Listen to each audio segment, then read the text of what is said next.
WebEx Assistant is enabled to save audio highlights.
everyone, to the meeting of the Lancaster School Board.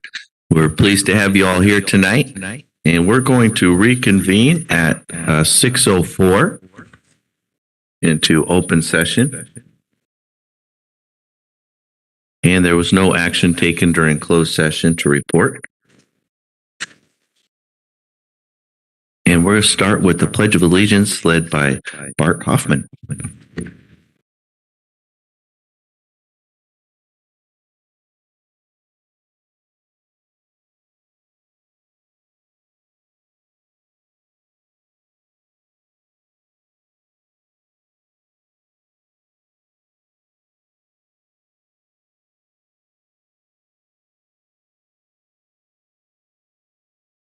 Thank you, Bart.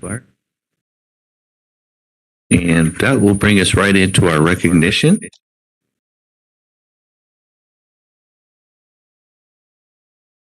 And we have something special planned here.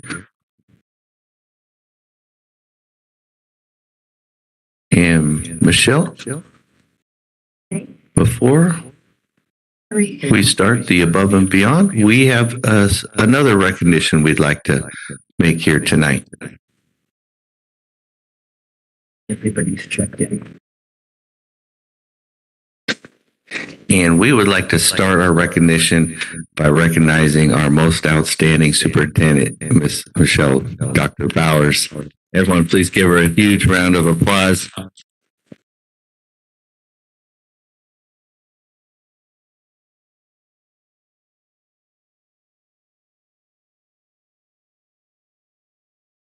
Thank you. And we have several people who would like to recognize you tonight. So make yourself comfortable. We could probably take up a lot of time, but I know we have a lot of people that would like to speak. Do we have a photographer in the house? Yes, we have Julie with the Valley Press here. Welcome. Need a district photographer.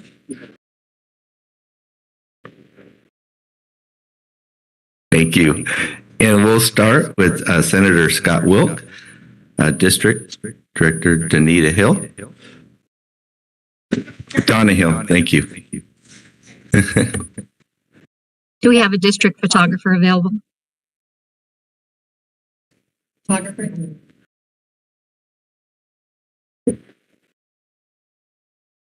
There you go.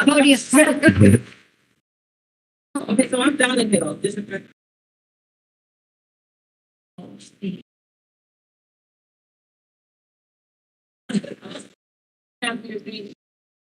And that's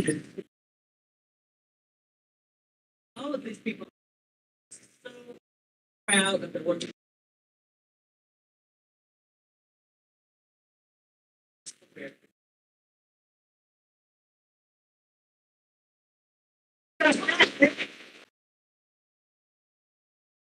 Talk to them.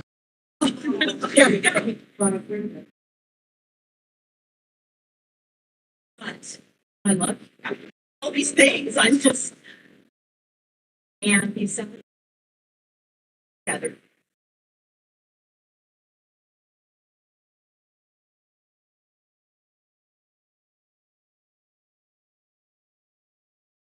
Champion.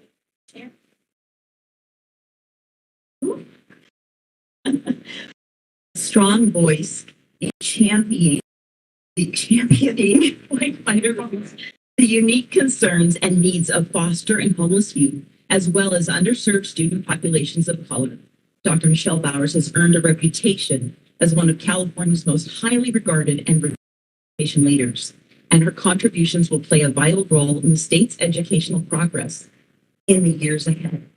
Now, therefore, be it resolved by Assemblymember Tom Lackey and Senator Scott T. Wilk that Dr. Michelle Bowers be commended for her exemplary record of accomplishments in the field of education, applauded for the concern and commitment she has displayed for education of Lancaster students, and extended sincere best wishes for rewarding and gratifying.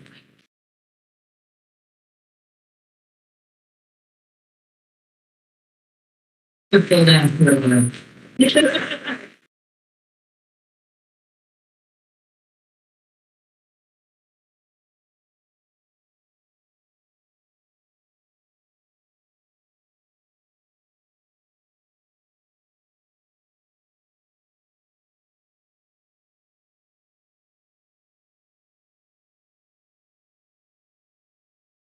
Thank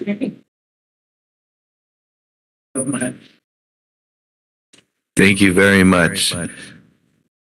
And next we have Los Angeles County Board of Supervisors Catherine Barger with Assistant Field Deputy Chuck Bostwick.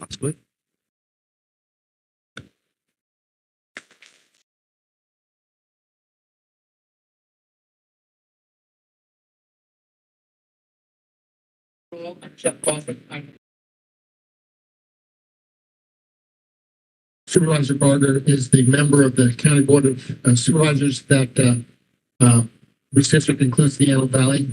She wanted to send her thanks to you for your years of dedication towards educating children in Lancaster and elsewhere. I have this to present to you. You are welcome.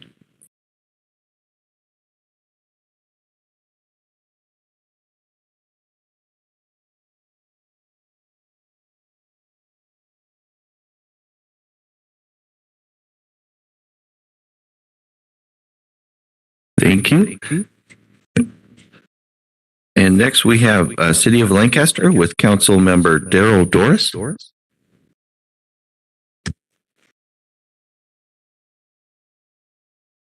Appreciate mine. So, to me, I got a little sad. First woman, first African American. Those are a lot of firsts. It's hard to follow that. Big shoes to fill after you. City of Lancaster's mayor.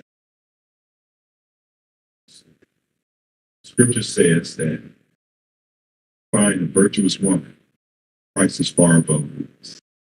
So I want you to know that you probably never know all the lives you touch. Probably never know all the you have.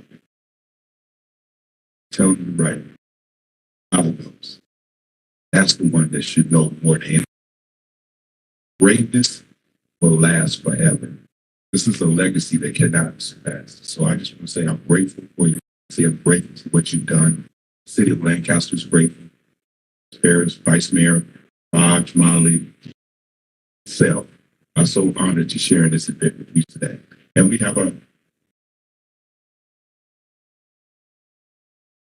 I've been giving out certificates all day today, and we have yet to have a frame, but I still think ours is the best. Come on, y'all. Give me another hand.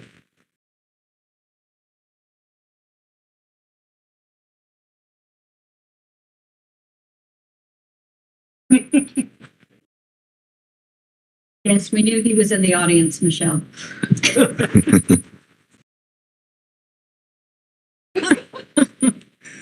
Thank you very much. Next, we'd like to have the City of Palmdale with Mayor Steve Hoffbauer.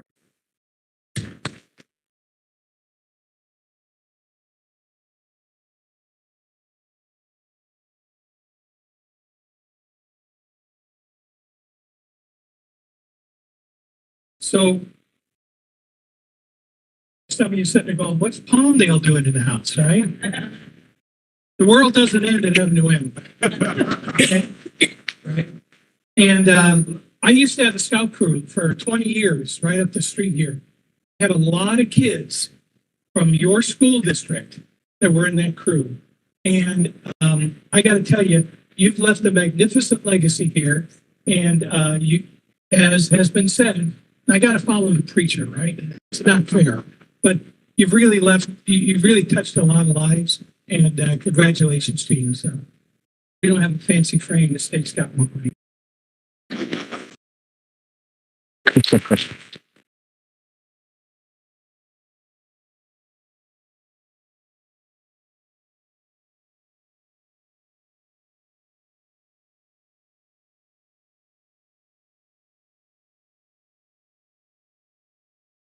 The native man is supposed to walking.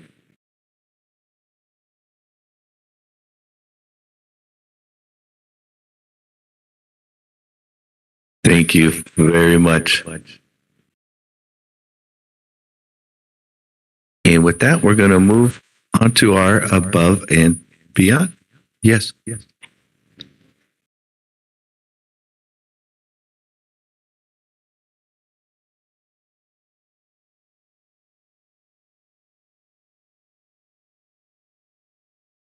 Okay. Yep.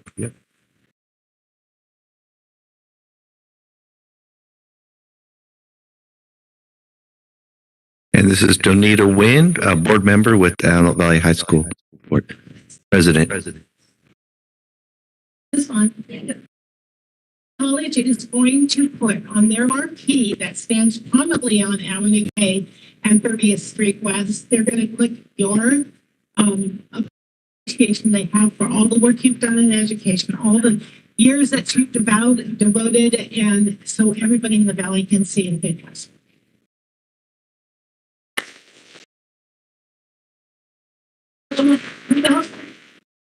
From the Antelope Valley Union District.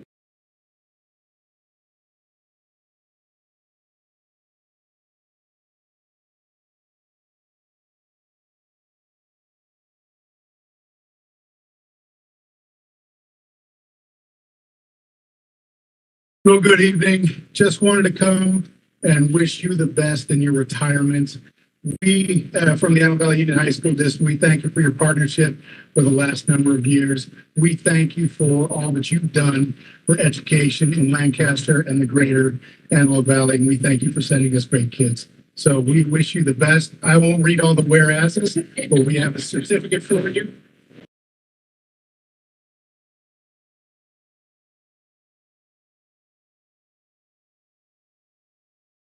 On behalf of the Antelope Valley Union High School District, thank you.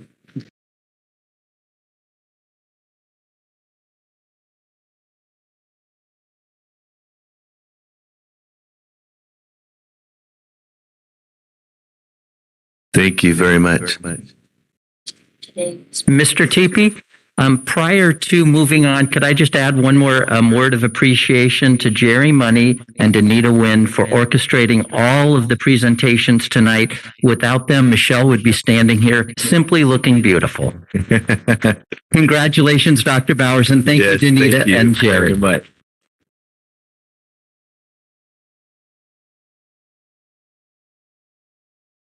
So with that, we are with our Above and Beyond Awards. Well, you have completely thrown me off my game this evening, so I am going to jump back on track and do the very best that I can this afternoon with the rest of these awards, because I'm very excited that I have an opportunity to present the following recognitions for Above and Beyond. But I also want to say thank you to everyone that came out and recognized me. It was truly a surprise. And more of an honor than you know. So I'm fighting back the tears right now, because retirement comes, you have bittersweet feelings about something you've given so much of yourself to for so many years. So it is truly been an honor and a privilege to serve this community and our kids. And I sincerely hope that there is something that I did or said along the way that touched the lives of many, many children and families in our community. So with that said, I am going to move on to our Above and Beyond recognitions. So I would like to invite, there's a small group here. Hopefully they're here. Loretta Caldwell. Yay, Loretta. Michelle Castro. Have you stand right there. And Houston Osborne. And they're all here. This is great.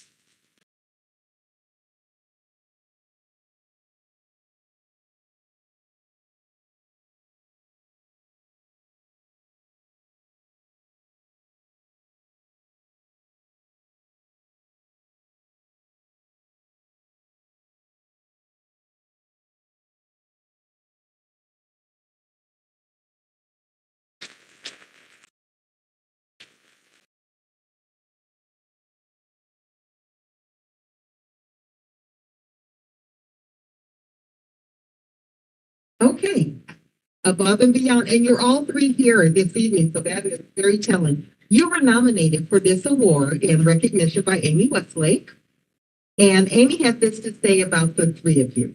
I would like to nominate Houston Osborne, speech pathologist, Loretta Caldwell, and Michelle Castro, moderate to severe special education teachers, for an above and beyond award. Houston has been a beacon of light for one of our K-2 moderate to severe classrooms that had a series of extreme challenges this school year. Houston supported our neediest learners by building the bridge to ensure parent communication, IEP compliance, and student issues in regards to academics and behavior. She developed a classroom schedule and ensured curriculum needs were met. Loretta and Michelle have exceeded expectations by attending IEP meetings, ensuring student information was appropriate and needs were addressed. There is so much more these ladies have done to support our students, but I know there is a ton on what can be shared. Thank you, Houston, Michelle, and Loretta, for exceeding all expectations. I am truly thankful and appreciative for all you have done to ensure students are met. And I too, on behalf of Lancaster School District and the families that we serve, say thank you for all that you do each and every day to go above and beyond and make their experiences and learning here and time with us wonderful. So thank you. Please join me in congratulating everyone.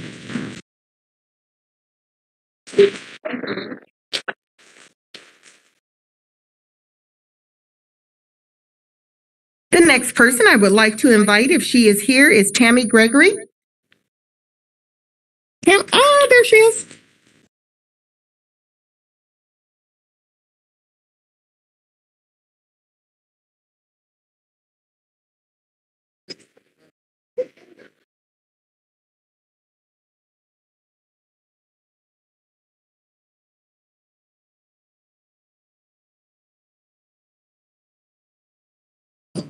You were nominated for this award by Jessica Morrison. Tammy has been an instrumental part of the Lava's success this year, which was an incredible task with this unexpected growth. She stepped in to help subs while teachers were out and even completed teacher duties when the subs didn't. She has mentored many of the incoming teachers.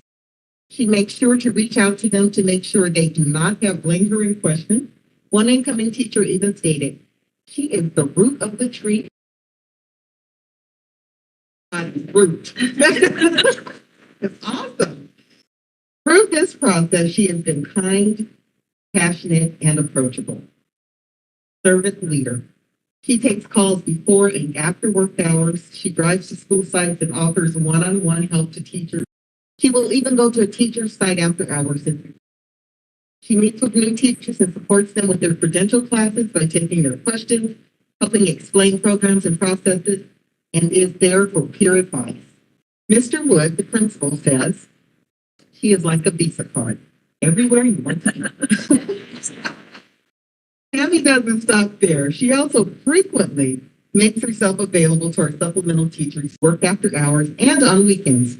She has been instrumental in making sure each of these teachers receives the same level of support and professional development as the full-time Lava teachers.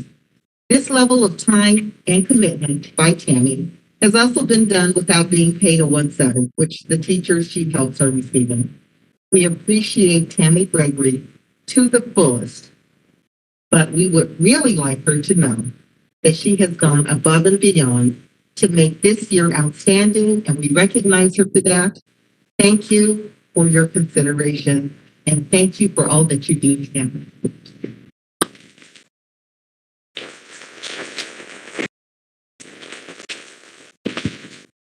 Tammy, as you're making your way back, may I share something?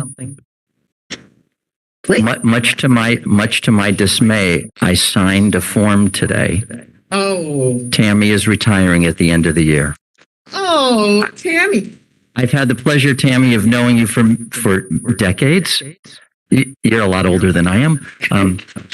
Not true, by the way, but I just want to say to you how much we value your years of service to the district. And this is a fitting tribute as you get ready to retire with Dr. Bowers. So thank you for everything. Thank you. An extra special congratulations. Thank you very much. And our last above and beyond recipient this evening is Gilbert Hernandez. Gilbert here. Okay, well, I will make sure that Gilbert receives this. He was nominated for recognition by Amy Westlake as well. I would like to nominate Gil Hernandez for an above and beyond. From day one of school this year, Gil has been instrumental in supporting a fellow colleague at his site. Gil provided examples and modeled the structure that is essential for our moderate severe classrooms. When the other classroom was left without a teacher midway through this school year, Gil helped support in whatever way possible to ensure students' needs were still met. He has been a tireless resource for the substitute teacher and the paraeducators, always willing to help and support them by showing how to correctly implement strategies and best practices. Gil has also stepped up when needed to support the paperwork and ensure compliance needs were met. Gil's willingness to support others to become better at teaching and supporting student needs is what makes him one of the best. So it is my honor, and we will make sure that he receives this tomorrow to recognize Gilbert Hernandez from Joshua Elementary School. Let's give him a big round of applause.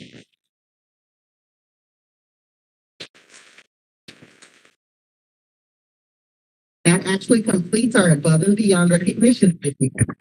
Great job. Thank you very much. Next, we have our Golden Apple Awards. So I'm going to stay here and I am going to invite the principals in the following order. Mrs. Queen from Discovery Elementary School, who will be making the third presentation.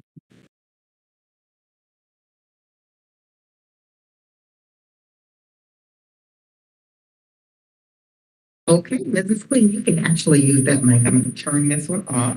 Okay. I'd like to invite your Yes. Mrs. Sophia Ellis, if you can come up, please.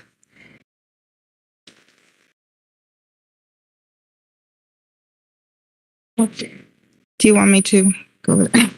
I can just talk loud. Go next to her. Okay. How's that? Okay. I'll go over here. And we're going to give you.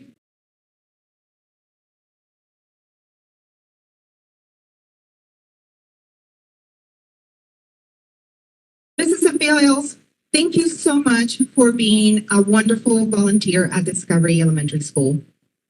We know that COVID has brought a lot of challenges, but you certainly have stepped up to do everything that you can within your power to be a valuable member of our family.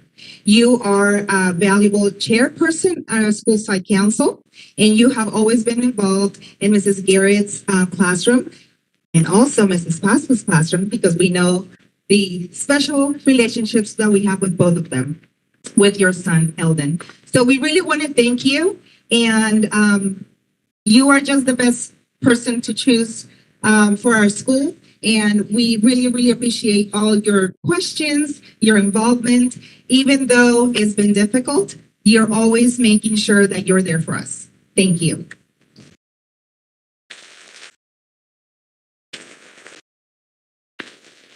Okay, Rebecca, you're a picture person. Thank you. And while she's doing that, I'm going to ask our principal from Amargosa Creek to come forward. Mrs. Rochelle Poulos.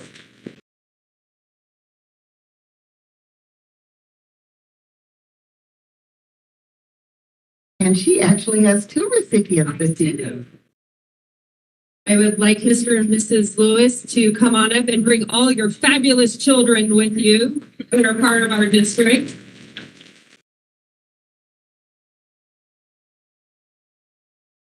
We have been so lucky to have this family at our school.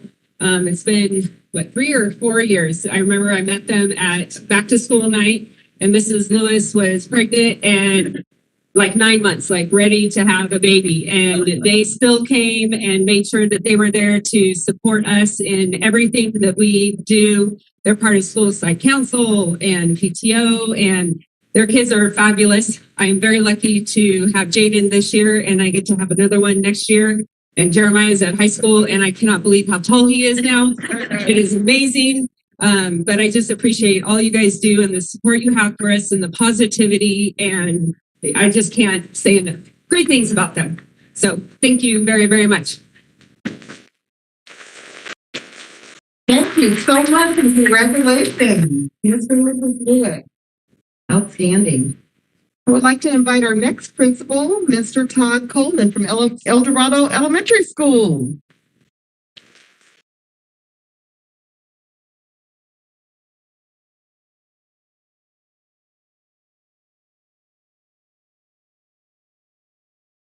Brought your support arm. Good evening, Ms. Newlander. How are you? Thank you, Dr. Bowers. And good evening, everybody. Good evening, Sisson family.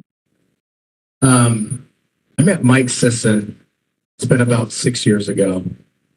This very kind gentleman came into my office. It was my first year as the principal at El Dorado, and he came in with a big smile on his face, and he was sharing with me this wonderful program that he had been creating that he called the PREP program. And it was a volunteer program. Now, if you knew Mike, Mike had served for the United States Postal Service office for 30 plus years and then retired. And he still felt the need to serve in a greater capacity.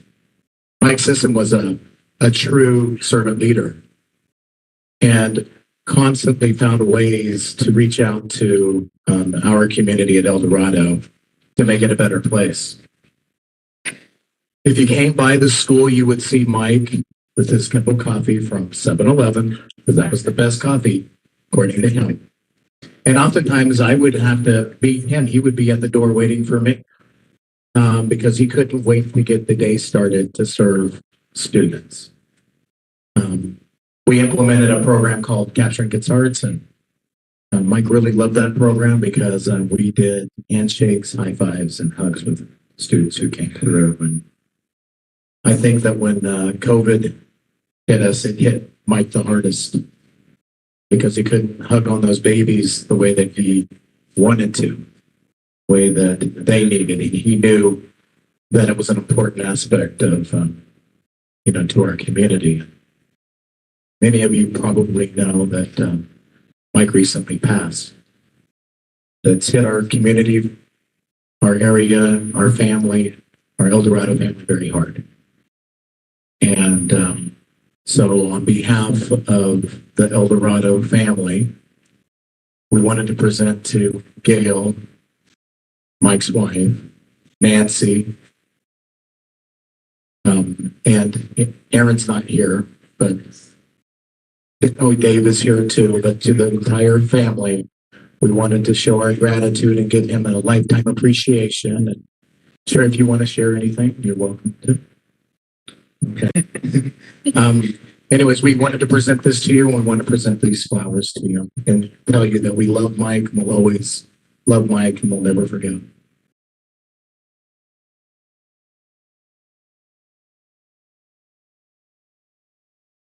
You want to take a picture with them? We can take a picture if you guys want to.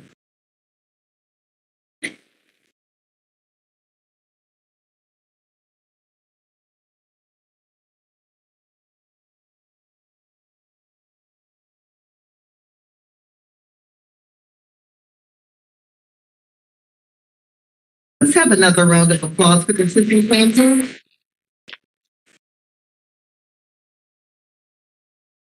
Thank you again. Mr. Coleman, thank you for your kind words. Our next principal that I would like to invite to come forward is Mrs. Zapata from Joshua Elementary. There she is.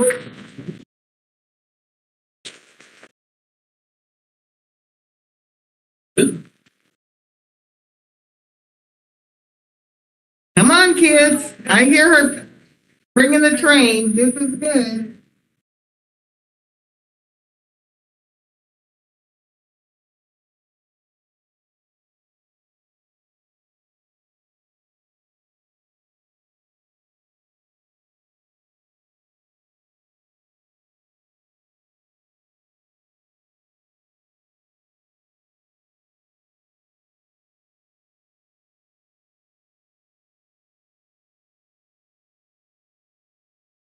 So you are looking at Miss Lico Belfry, who is a compassionate, wonderful woman.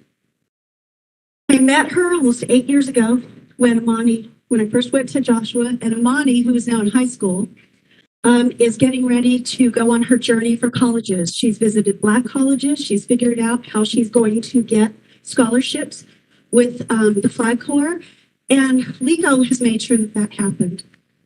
Part of LEGO's servant heart, we had Mr. Brown at our school for a number of years, and Mr. Brown passed away from COVID, and he left his family that he had taken in. And Liko and her family opened their arms and took them in. We've seen them grow and love and cherish this new family of theirs. The other piece that I want to say is that Liko never stops giving. I had ran out of prizes for our students who have behavior concerns, and I mean good prizes. I'm talking like electric cars and just really nice things, Lego sets. And Liko goes, oh, well, let me just bring some. And she brings me a bag. And then pretty soon we get ready for open house. And Liko shows up with 4 huge Easter baskets with about $75 worth of materials in each one. She thinks of others all the time, and she gives of her heart. Thank you for choosing Joshua and being a Jet and spreading your love and kindness to everyone that you meet. We love you.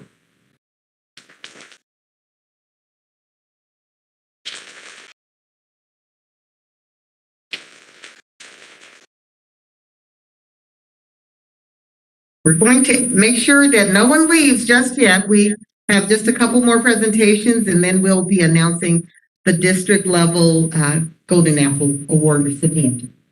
And our next recipient is going to be recognized by, actually we have a stand-in. Our principal for Miller Elementary School, Mrs. Robertson, is not able to be here this evening. However, Mrs. Queen, I understand, is going to be presenting for the Miller recipient on her behalf. Thank you so very much, Mrs. Queen.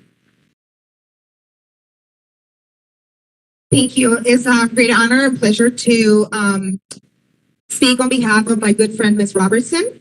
So I would like to call Mrs. Sarah Garcia.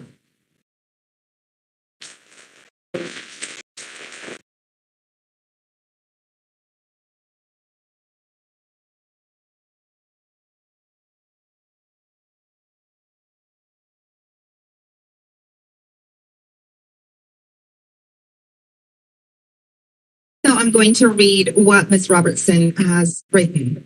It is our pleasure to nominate Mrs. Sarah Garcia as a Golden Apple nominee for Miller's 2021-2022 school year. Mrs. Garcia is a parent at Miller Elementary School who has always actively engaged in our English Learners Advisory Committee meetings.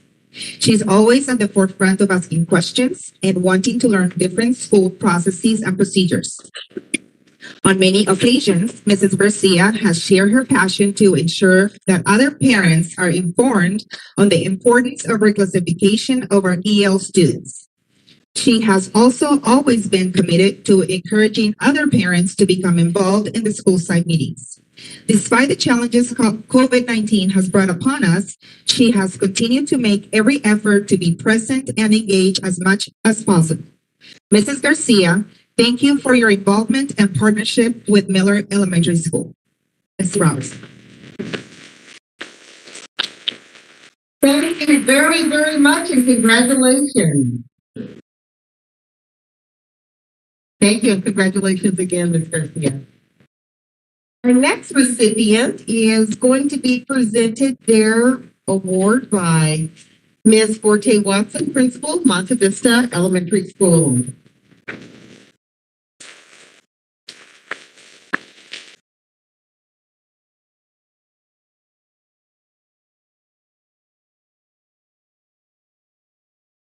She's sitting on the front row. You didn't have to walk far to get her.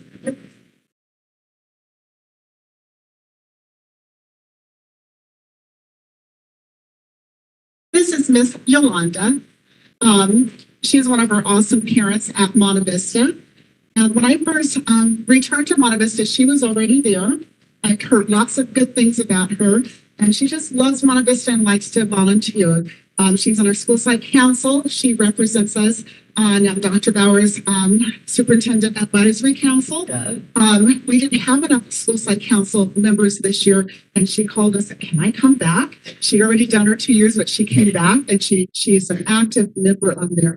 And by active, I mean by this. She's an advocate not just for her children, her personal children. She's an advocate for all of her children. And she comes up with nice, sometimes she has serious conversations with us on how we can do better. And we appreciate that because she's not afraid to speak up for our community, and we appreciate that. She hasn't been able to be on the campus in the last couple of years, but the first time we did have an opportunity to open up our gates for Lunch of the Lawn, she was there. And when we got the go-ahead to have volunteers back on campus, she was there serving her fifth grade students right away. And so, Yolanda, we love having you with us. We're glad that you're part of our family. And we have you for one more year. We're going to lose her after next year. I'm going to lose that 2 more years. And so 2 more years we'll have you. And we just want to continue the partnership. Thank you for serving on this stuff.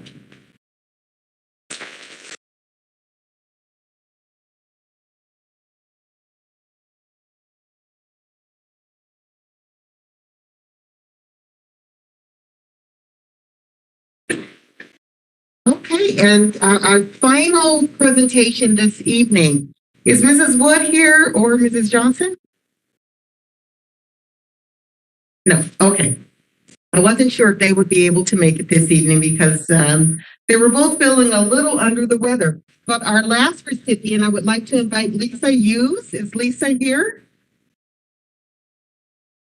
Oh, this is just not fair. My goodness. Okay, well, we'll have to do a special presentation at their school for them.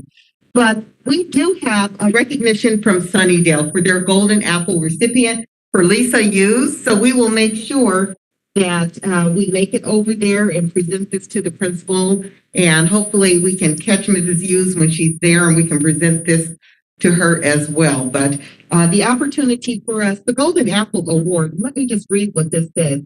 Thank you for your hours of dedication, your valuable contributions and tireless efforts throughout the year, which have benefited our school and enriched the lives of our students. It is not often that we have an opportunity to really, with all of our hearts, say thank you to each and every one of you for everything that you do. People, we always say it takes a village, but we know the job is big and our kids need all of us to step up and do our part to support them, to love on them, to teach them, to model for them. And we thank you for doing all that you do. So the Golden Apple Volunteer Award is something that's very special. With that said, we also have the opportunity to select and recognize from the awards that were presented this evening. We have an opportunity to actually select one of these individuals that was recognized. And believe you me, this has been an interesting year. So usually we have a volunteer from every school, but because of COVID, that didn't pan out quite yet. So I'm sure we will have more recipients next year. But this year we do have the pleasure of going above and beyond and further recognizing one of the individuals that you saw this evening, we met this evening briefly, and saying congratulations from our district. And I would like to invite back to the front Mrs. Zapata and Mrs. Lico Belfry, our district Golden Apple recipients.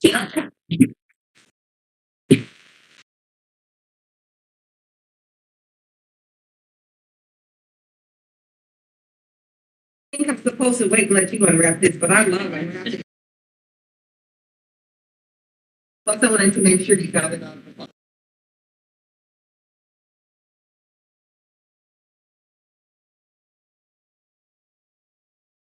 Not real cold, but.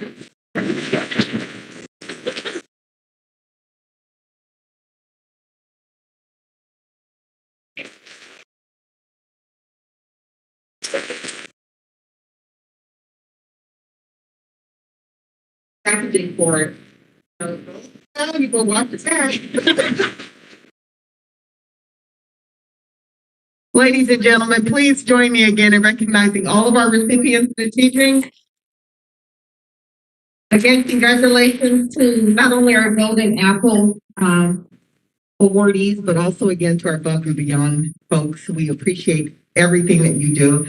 And with that, that concludes our presentation, Mr. President. Thank you.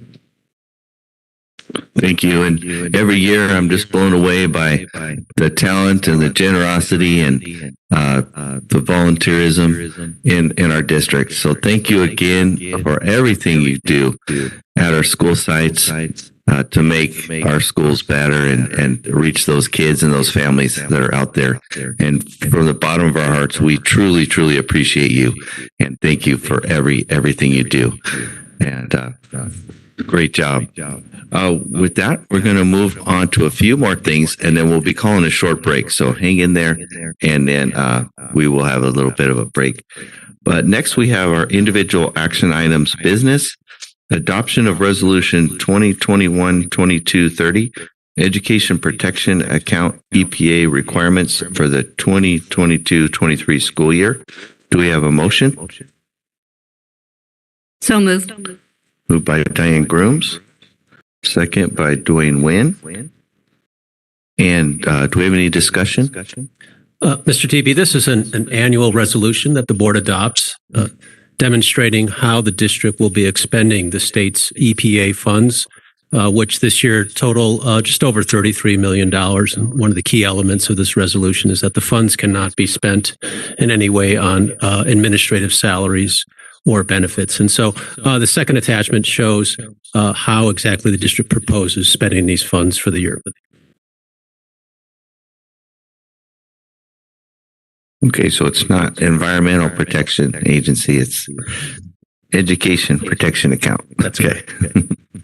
I would suggest we not use EPA abbreviation for this one. I think the federal government outranks us. So noted. All right, any questions or discussion? Okay. With that, we'll call for the vote. All in favor, say aye. Aye. Aye. Opposed? Motion carries 3-0. Okay, next we have our individual action items, human resources. We have quite a few people to recognize tonight.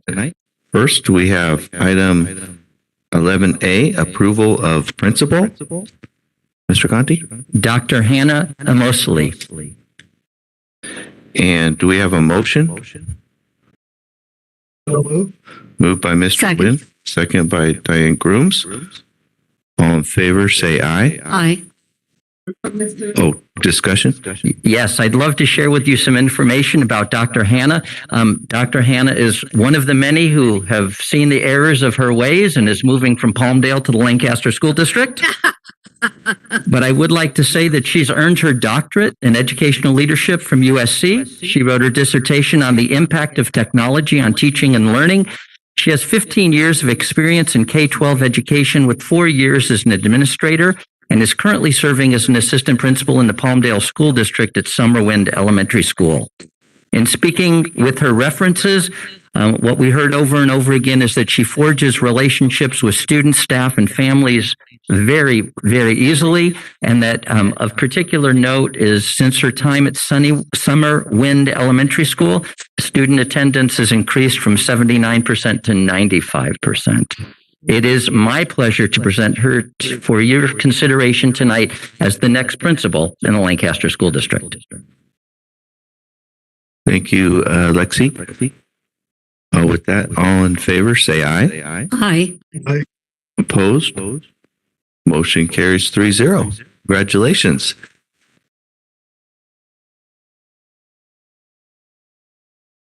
Dr. Hannah is here tonight, and she is not alone. I'll invite her to stand, and I think she's got some folks she wants to introduce / embarrass tonight.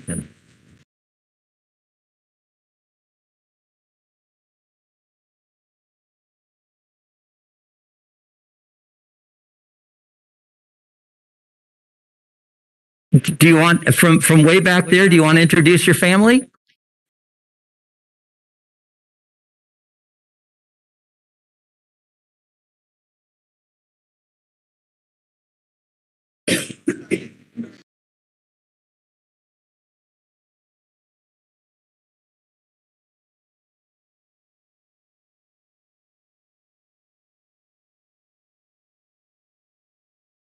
Dr. Joy Mosu Lobamijogo, my mother, an educator, retired twice, opera singer.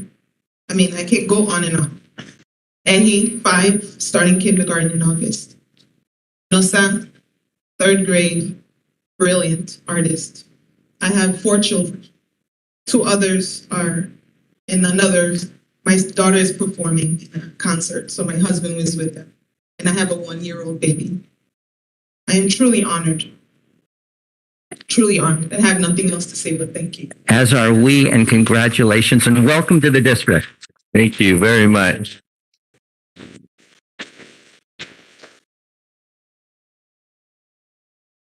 Thank you. And next we have approval of assistant principal. Rebecca Sanchez. Do we have a motion? So moved. Second. Moved by Mr. Nguyen, second by Diane Grooms. And any discussion? Absolutely. So Rebecca's a Lancaster School District, born and raised. I don't know about the born and raised, but certainly for the last 11 years has been part of our district. She currently is the intervention teacher at Sierra Elementary School. She is Google certified. She has an ABA for autistic students, graduated cum laude in her BA. She served as SST chair, AVID trained and chair, and is also on the ILT. She served on the United States Air Force. And her hobbies include laughing, with her husband, not at her husband, loving, reading, and I'm told she's a foodie. Thank you. With that, all in favor, say aye. Aye. Opposed? Motion carries 3-0. Congratulations.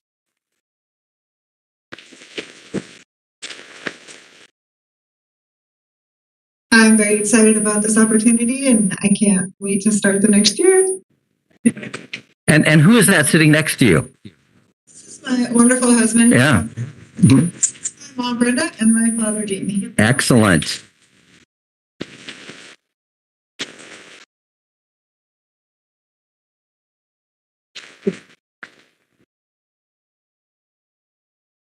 Rebecca, congratulations, and it's nice having your family here. Thank you for coming. Yeah, thank you. Next, we have approval of assistant principal. Do we have a motion or any information? Sorry, Assistant Principal Eddie Oliphant.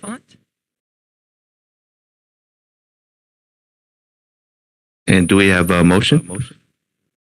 So moved. Second. Moved by Dan Grooms, second by Mr. Nguyen. Any discussion? So Eddie has served as a teacher in our district for 8 years and has really been committed to serving our underserved population. Currently the STAR/ISI teacher at New Vista. Got 33 years in education. Currently serves on the Jackie Robinson Park Board of Directors and is committed to youth service programs. He works with young men through Omega Phi. Okay. Thank you very much. I never took Latin, so, but he also has been supervising the Black Knowledge Bowl teams. He likes watching movies, dancing, and playing with grandchildren. So, Eddie Oliphant.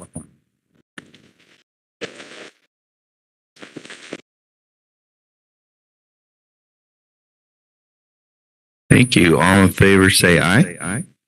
Aye. Opposed? Congratulations. Passes 3-0. Welcome.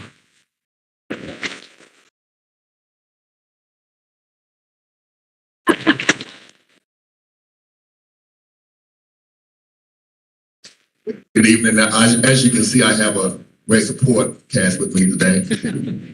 And I am super appreciative and thankful. I'm grateful.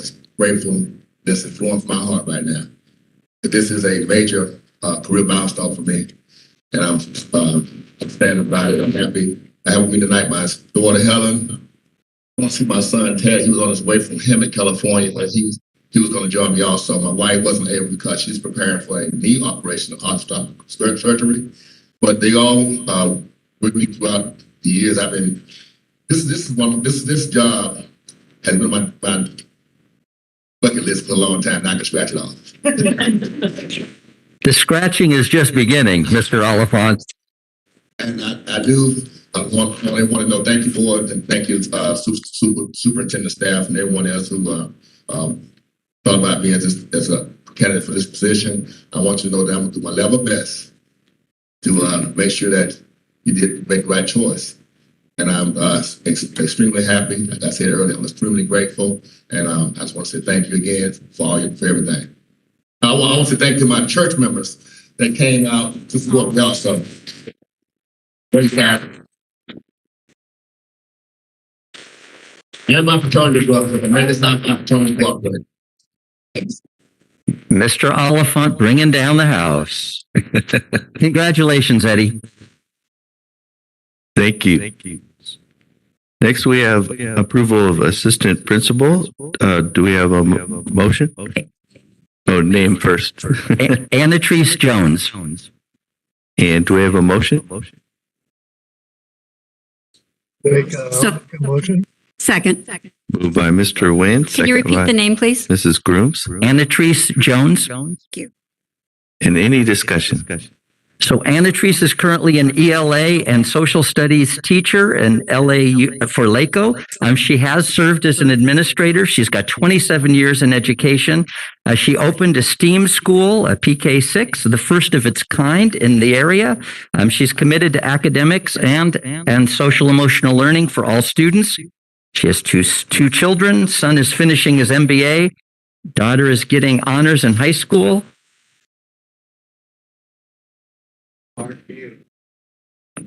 I think we're okay now? Yeah. I thought I was having an episode. She also enjoys a family graphic design, travel, and web design. So it's my honor to present Anatrice to you this evening.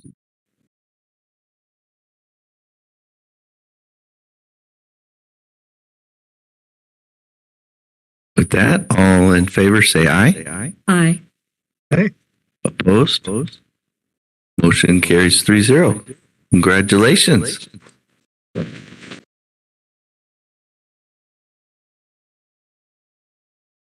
Thank you. I would just like to say thank you. And if we're going to be family, it's Anatrice. I beg your pardon. Thank you for correcting me. Thank you. And I am excited to be here, and I thank you for giving me this opportunity. My husband could not make it tonight, and my daughter is in dance, and my son is working on his schoolwork. So he says. Anatrice, congratulations and welcome to the Lancaster School District.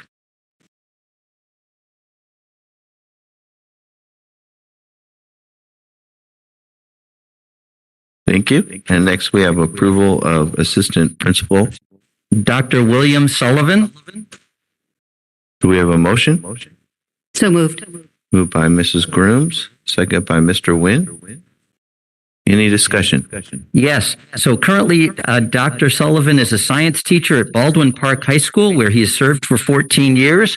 He's got 18 years in education. He earned his doctorate in 2019 from USC, and he's been Teacher of the Year twice.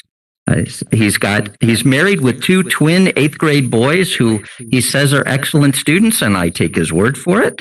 He enjoys hiking, fitness, travel, fashion, theater, movies, and restaurants. It's my pleasure to bring Dr. William Sullivan to you this evening to consider as our next assistant principal in the Lancaster School District.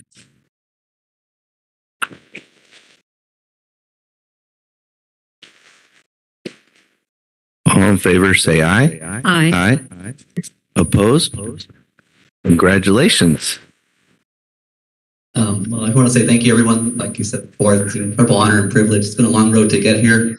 I think it was a bucket list. It was definitely a bucket list for me. So I'm looking forward to working with all of you and showing you that you guys made the right choice.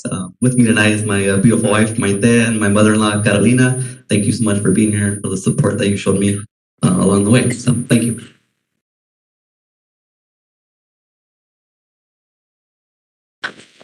Thank you and welcome, Dr. Sullivan. Thank you. And next we have approval of assistant principal. Santiago Mesa. Do we have a motion? So moved. Moved by Mrs. Groom, second by Mr. Nguyen. Any discussion? Yes, Mr. Mesa comes to us via Southern Kern, where he has served as an assistant principal and principal. He is committed to pedagogies that develop deeper learning. He's a district leader currently there, and he's served as a network lead and presenter. He's graduated, his degrees are from CSUB, has an AA, BA, and a master's in education, and he enjoys drinking coffee, working out, going to the beach, walking the dog, but most importantly, spending time with Jennifer, who we have known for many years in the Lancaster School District. She's the instructional coach at Lincoln, and their kids, and I'll let him introduce all of them. That is Santiago Mesa. With that, all in favor say aye. Aye. Aye. Opposed? Motion carries 3-0. Congratulations.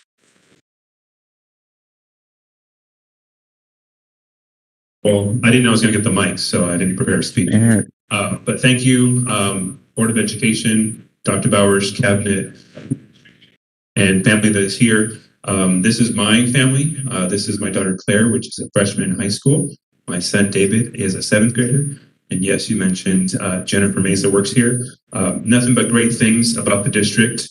Family first is the mentality that's here, and by evident tonight with all the presentations. And I'm truly honored and blessed to be serving. And Dr. Bowers, you're retiring. I had you as an educator in CISA, and something that always stuck with me is relationships.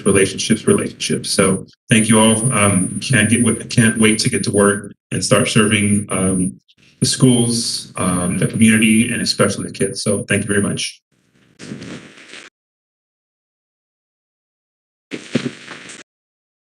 And Santiago, I just want to say thank you and congratulations. And we will not hold it against you that your son David is a Cubs fan like Dr. Larry Freeze.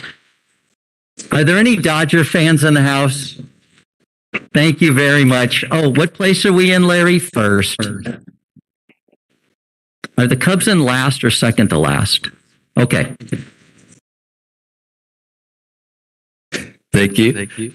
And next we have approval of assistant principal Jeff Westreicher. Do we have a motion? Motion. Second. Moved by Ms. Grooms, second by Mr. Wynn. Any discussion? Yes, thank you. So Jeff is a 13-year educator, currently an assistant principal at Palmdale Aerospace Academy, where he has served for the last 3 years. He is familiar with and well-versed in CKH, PBIS. Oh, I know, Mrs. Grooms, you hate it when I do that, don't you? So capturing kids' hearts, positive behavior intervention and support, and multi-tier system of supports, restorative practice. He likes to be an athletic coach. He's an Army veteran. He has 4 sons with great grades and are great people. And we're delighted to bring Jeff before you this evening as the next. It's funny saying that because until the next one, they are the next one, right? Right. So, I don't know, number 6, assistant principal of the evening. With that, all in favor, say aye. Aye. Aye. Opposed? Congratulations. Motion carries 3-0.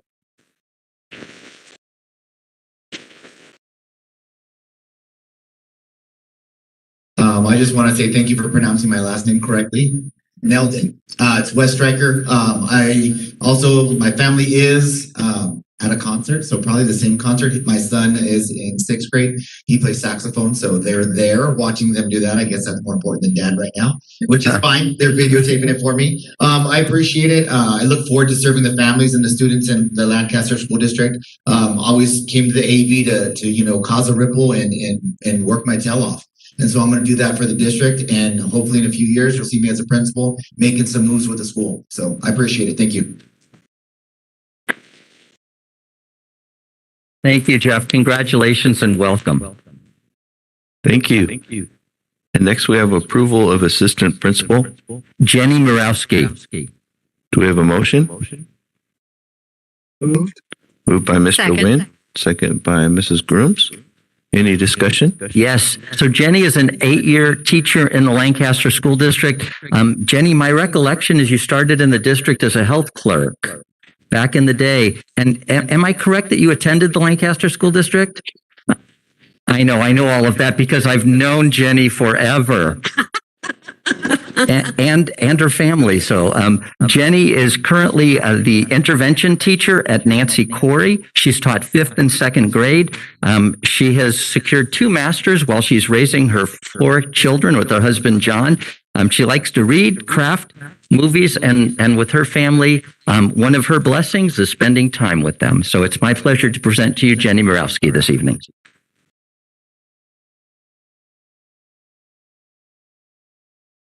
And with that, all in favor, say aye. Aye. Opposed?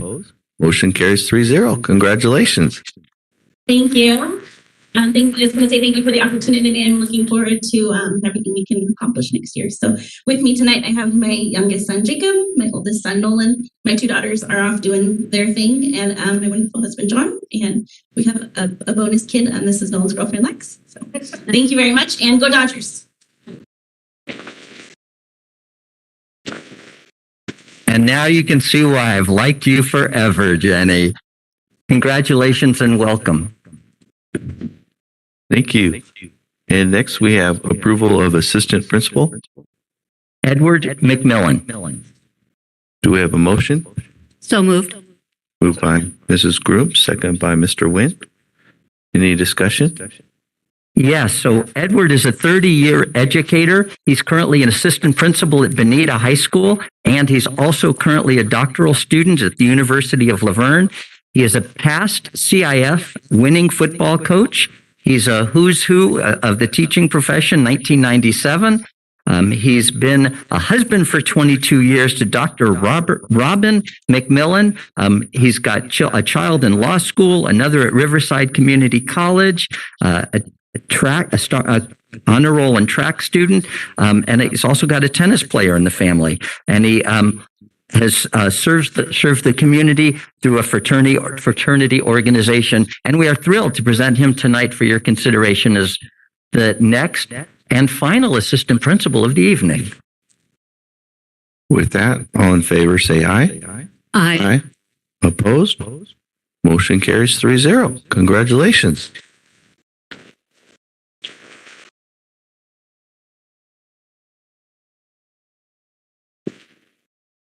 Good evening.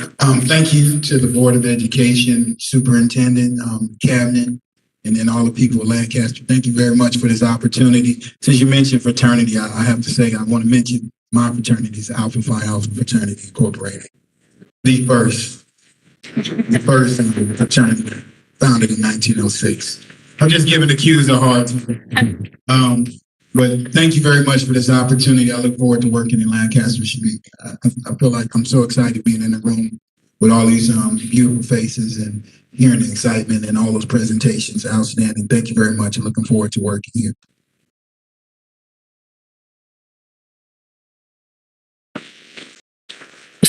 Mr. Teepee, if you just indulge me for one more minute, could I have all the brand new assistant principals and principal in the room please stand?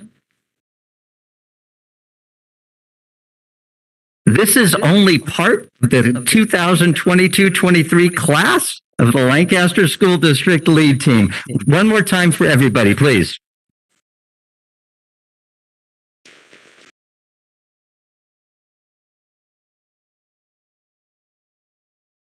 With your leadership, great things will continue to happen in the Lancaster School District. Thank you for joining our family.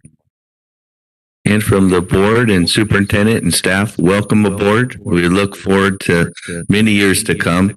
And we certainly appreciate your dedication and hearing your backgrounds and your desire to bring your experience here to Lancaster School District. So thank you very much. And thank you, family, for all your support in all this. And with that, we're going to take a short 5-minute break. So if you do need to go get some ice cream or go work on homework or who knows what you can. And again, thank you so much and have a great evening. We'll be resuming in about 5 minutes.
devices during the meeting to access the online agenda, and an electronic device may be used to record this meeting.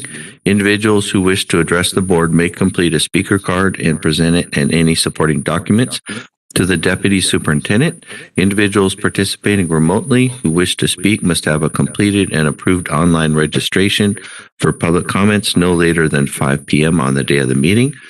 Personal information such as a student, parent, guardian's name, address, phone number, date of birth, email address, or other directory information as defined in Ed Code 49061 may be excluded from the minutes of the meeting by submitting a written request to the superintendent.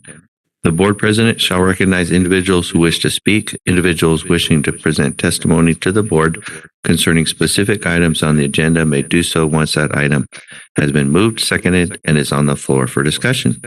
Time limits of 3 minutes per person and 20 minutes per item shall be allowed, according to Board Bylaws 9322. And board members may ask questions for clarification purposes. However, no action may be taken and no discussion may take place on an item not on the posted agenda per the Brown Act. And with that, we'll start with comments from PTA. We have none this evening. Comments from CSCA No requests. and TAL. No requests this evening. And comments from the audience. We do have comments from the audience. The first will be from an online participant, David Kalen. If we could unmute Mr. Kalen.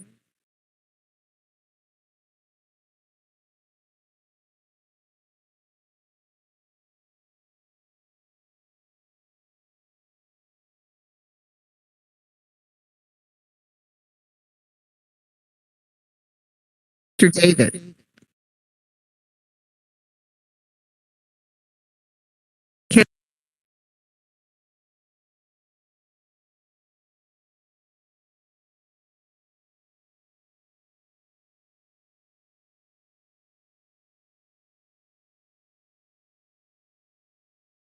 Hi, can you guys hear me? Now, there we go. Okay. All right. Hi, members of the board, district administration, and our honorable retiring superintendent, Dr. Bowers. Thank you for your years of devoted service to our community. I'm in awe that it's the end of the school year already, and I'm so proud of the successes our students have had this year being back to in-person learning. As tough as this year has been, I'm so thankful for the support the district has provided teachers in terms of flexibility with collaboration, resources from CIA and our amazing instructional coaches, and advocacy from our directors and district level teams. Even with the pressures to catch up from the pandemic, I love that our district is staying focused on progressive moves and thinking of the future for our students. I'm currently serving on several district level committees, the district EL design team, district equity team, and the district standards-based report card committee. Serving on these committees is allowing me to see how various efforts are interconnected and how the various needs of our students and community are intertwined. I want to thank the district, especially Dr. Goines and Mrs. Chacon, for advocating for the needs of our English learner students 2 years in a row during online learning and in-person learning. Our EL design team has had the opportunity to develop PD for our teachers and has received stellar results from the trainings we developed to meet the needs of teachers and students during this challenging time. We know that when we focus on the language development of our multilingual students, it in turn benefits all learners. I'm here to echo the sentiments of our fellow design team members in requesting that the board and district administration consider the development of a position for a district EL instructional coach. Palmdale School District has several district and site level EL coaches who provide targeted support for teachers and paraeducators. We know that in order for us to see the kind of growth in reclassification and language development that we desire, we must provide the right experts and supports for our teachers. An EL coach would ideally be someone with a background in teaching ELD, training in a variety of strategies, someone who understands the cultural complexities of our multilingual families, and someone who's familiar with the frameworks for core and ELD standards. They would support teachers and sites based on data and classroom observations, co-planning, setting goals, and providing appropriate resources and supports. Consistent prioritization of our EL students across the district must be a primary focus moving forward for our district. Palmdale School District also has a Newcomers Program, and our district EL design team has worked very hard the past 2 years to develop an entirely new school plan to support our immigrant students with limited English. We want to offer the same types of programs and resources here in Lancaster that our neighboring city does. We hope that our efforts will be entertained by the district and honored with a solid commitment to put the plan in action. Currently, the EL Chair MOU doesn't cover the types of support that our teachers truly need in terms of properly supporting our EL students. We invite you to attend upcoming EL design team meetings, and we look forward to sharing more specifics of our plans and goals in upcoming district and board meetings. Thank you again for your consideration and support, and for all of your commitment to all Lancaster students.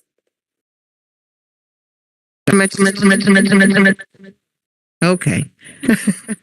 Got an echo there, but we did hear you loud and clear. So thank you very much. There was another online participant. Mr. Weber, do we have a Brandy Weinke there that requested to speak?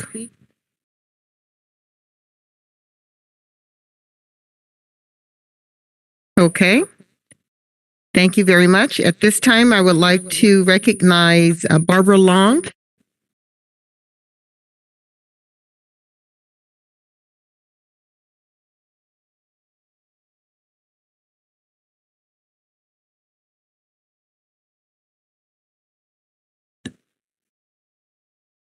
Hello, school board.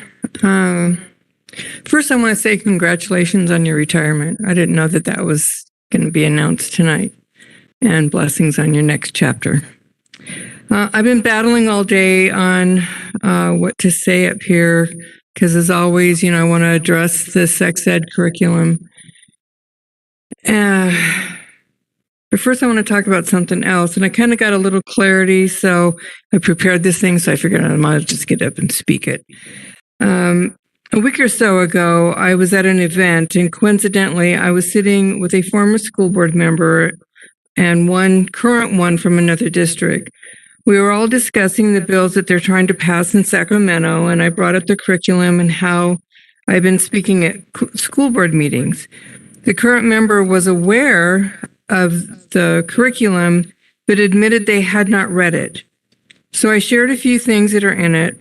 And at first I sensed the atmosphere changed, but I begged for some advice because I don't think what we're doing here, coming here with the you stuff, is accomplishing anything. And I don't know how this stuff works. This is, I tell you guys all the time, I'm new at this stuff. Anyway, I asked them for some advice. And what they suggested to me, because I didn't know about the Brown Act, I didn't know how you guys aren't allowed to respond. And so we've been accusing you of sitting there and ignoring us and so on and so forth. So, I admit that I'm guilty of that, and I apologize. I was told to email you and asked to have something put on the agenda so that there could be some two-way dialogue. So I did that. On May 12th, I emailed Dr. Bauer's assistant and asked, but I never got anything back. It was your assistant, Miss Money? Anyway, I just I wanted to know how we could get things on the agenda. And then I found out that this curriculum is law. I just talked to Krista, and, what do we do about this? So anyway, if in the meantime, while we're, fighting and trying to figure out how to address this and what to do about it, could we at least, instead of having the parents opting out of it, could we have it to be where the parents have to sign a permission slip for their kids to attend? I mean, that's a compromise at least. And I think that's all. Yeah. Thank you. Thank you very much, and we will follow up with you. Thank you. The next speaker is Jessica Morrison.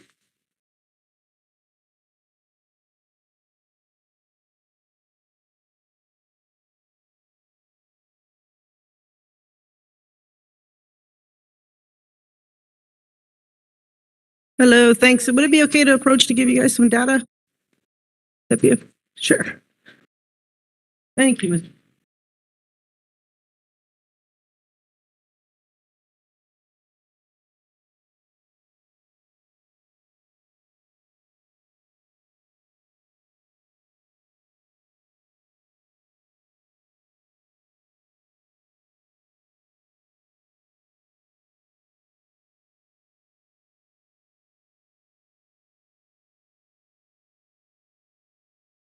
Thank you again.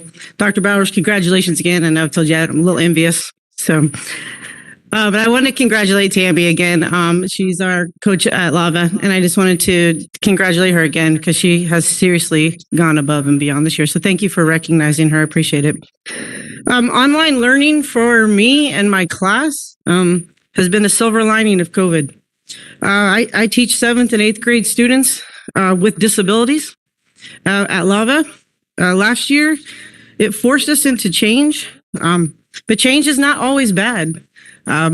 Myself, I'm sure many of you never had a cell phone in your pocket as a teenager, and I'm sure you have all embraced it and can't leave home without it. Instacart, I may never go to the grocery store again. These are things that when we have the attitude of change and we embrace change, change can be a magnificent thing. It doesn't always have to be bad. This year, thank you to the district for providing opportunities for our students with disabilities. And I would like to speak on the benefits of Lava. My weekly schedule with my kids, I see them 8 to 1:15 synchronously. So my face-to-face time with them. And then asynchronously, they go till 3 o'clock. My aide, Angela Brock, and myself, we are still there with the kids. So we have constant contact with them if they need us through the wonderful program of Go Guardian. Thank you, Ms. Cooksey. They also use Edgenuity as part of the core curriculum tool. So thank you again for that. I see them and it's just an amazing process. And please feel free to let me know if you want to come in and meet my kids because they're amazing. What is also really great about Lava is my Tuesday schedule. And my Tuesday schedule goes from 8 to 12. But during that 8 to 12 time, my students are in electives, which they do not get in a traditional setting. They've never received an elective, ever. So going to Lava has provided that for them. And I'll just use the music class as an example. It's pretty great because I mean, they're on Go Guardian with me, so I get to see them in their classes on Tuesday, and I get to tell them, you're really great. That was awesome. But what I think some things that maybe you don't get to hear about as much is the benefits of it. I have this one student that is in advanced piano. So let me repeat that. I have a student with a disability in an advanced course. And that is an amazing achievement for my kids. And they don't get that opportunity in the traditional setting. So I know we're talking about doing more things with the music and art. They've also gotten into a cooking class. And what's the great thing about this, and this is what I want people to understand, is yes, they're online, but here's what we get. They go to music class and they've gotten guitar, they've gotten ukulele, they have voice lessons. I mean, everything that they could possibly have there at Lava for them. And then they say, the next day they come into class on Wednesday, Mrs. Morrison, I learned this song. And I'm like, you learned the song? Let me hear it. You don't get to do that in a traditional setting. So not only do I get to hear it, the rest of the class gets to hear it. And then we get to celebrate those successes, which is part of our social contract, by the way. And they come up with that. So my students are learning each other in a very intimate setting. And I just don't think you hear about that part as much. And what I mean by that also is, gosh, what teacher would come up, speak to the board member in this t-shirt? This t-shirt means a lot to me because this t-shirt came from a student when they were on spring break. They went to Maui. And I got a text message that said, Mrs. Morrison, not to be rude, but what size you were? And I was like, what? So they brought me back a t-shirt and they thought about me on their spring break. I'm not saying that doesn't happen in the traditional setting as well, but for people who think that those relationships cannot be formed online, you're just wrong. You're just dead wrong. And I think you need to hear that. My students are also receiving all of their service minutes online. Dr. Miller has been a speech teacher for us, and she has been incredible. They're meeting all of those minutes. They're not missing anything that they don't get in the traditional setting. The attendance and the participation in my class is amazing. Dr. DeHay said to me, and was one of the probably the best compliments I've received, is she said, if you walk into Miss Morrison's class and you close your eyes, you don't know if those kids are sitting in their seat or you don't know if they're on the television, because they are talking over themselves just like students do when they're in the classroom. They're giggling, they're laughing, they're, challenging one another, they're celebrating one another. These are happening in an online setting. One of the things that's dear to my heart is the students that I have that have autism. These students have opportunities to communicate in various modalities, and I need to share some things with you. There's a student that I've had now for 2 years, and I've never seen him and I've never heard his voice. But I can tell you all of his academic strengths, all of his academic challenges. I can tell you about the lovely connections that he makes with his family. I can tell you that he has a love for his little cousin that goes beyond what you can imagine. I know that he tells me about his Disneyland trips. I know that he gets toys for kind of, PBIS at home. Good job, Mom. I can tell you about all these things from the student, and I've never heard his voice and I have never seen his face because he has a chat. When he was on the traditional campus, he walked around with a backpack in front of his face. That is not comfortable. That's not comfortable for anybody. So thank you for providing an opportunity for this student to learn and flourish, be social where he was not otherwise. You can see the academic amazing growth. It's right there. The numbers don't lie. These students are working. They are working every day. We have a rigorous schedule. It's not come in and it's not playtime. It is a come in and we go do our work. We are reading every single day. They are doing graphic organizers, using their accommodations. They are learning tools of technology that they teach me about. No, Miss Morrison, go here because if you click that, you can speak into your computer. Well, that's great. And now I have a kid that can write a 5-paragraph essay. It's amazing. Again, I just want to tell you, this is in a non-traditional setting. So please keep your mind open to this. Again, the electives are amazing. But what I left out before that I want to make sure that you hear about is these are with their gen ed peers. This is pure inclusion happening. And we need to allow that to happen for them. We need more of it. And I would love to talk to anybody that wants to talk about that because I got some great ideas, Dr. Bowers. I've had more family engagement in 2 years of online learning than I have my entire time teaching. I am in their home, literally in their home, and they welcome me there. And I haven't had a teacher miss an IEP meeting or a family member miss an IEP meeting. They've been to every single one. I know I've shared this with Dr. Bowers already, but I had my students come in for state testing, in-person testing. And remind you, at Lava, I'm actually at Endeavor, but my students are everywhere.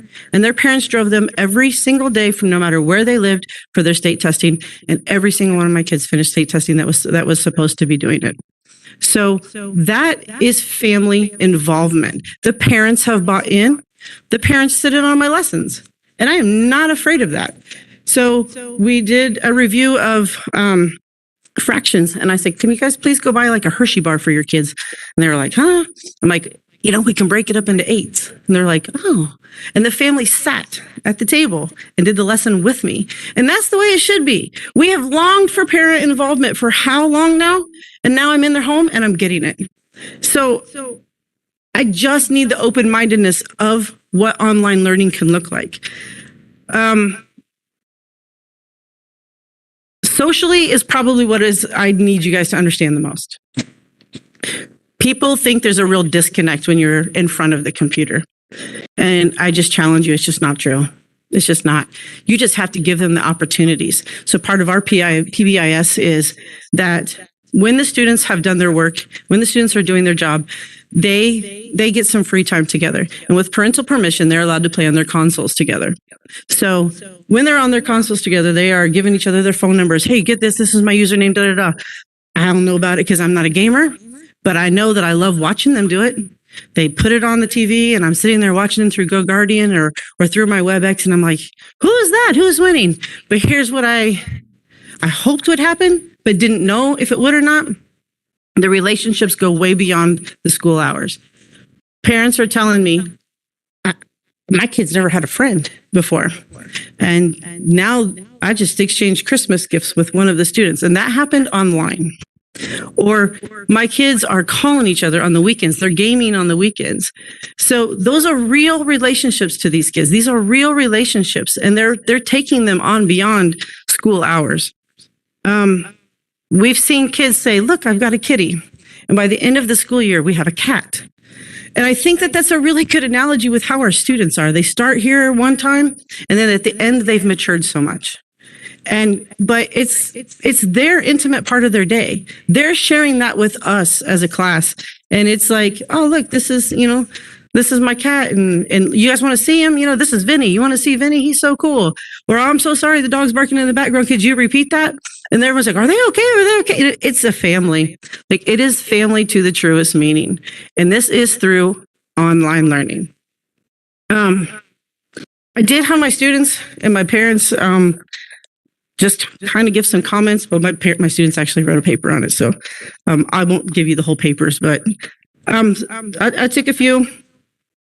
Just remind you, I teach middle school, so everything is food driven. So keep that in mind when you hear these. What one of my students says is, it provided me a way to learn that I was successful in, the comfort of being in my own home and ability to focus more in online class. So I'm learning. Less opportunity to be bullied, flexibility of time. First time I have had an elective and they are great. And I've had a different teacher. Another student said it provides me new ways to learn that I was successful in, the comfort of being in my own home. And we get to know each other's families. And I got an elective. I was successful in the comfort of my home. I can join from anywhere and I don't miss school. I learned more about technology. And I did miss saying that, but my students are there every day. They don't miss days. But more importantly to me was, I know how my kids feel because they tell me every day, but the parents, to put it in writing, meant a lot to me. The online program really works for the kids that need something more than traditional school day. Mrs. Morrison and Ms. Brock keep my son on task and give him instruction in a way that helps connect with the subjects put before him. He responds well to them and seems to flourish from their academic inspiration. I would love to see this program progress. It has helped my son immensely. It's been an amazing experience, and we have been blessed to participate. I've seen my son grow in education and succeed in amazing ways to benefit his future. He has been able to avoid the bullying and pressures. I also want to add the amazing kids that my son has become friends with, now gaming buddies.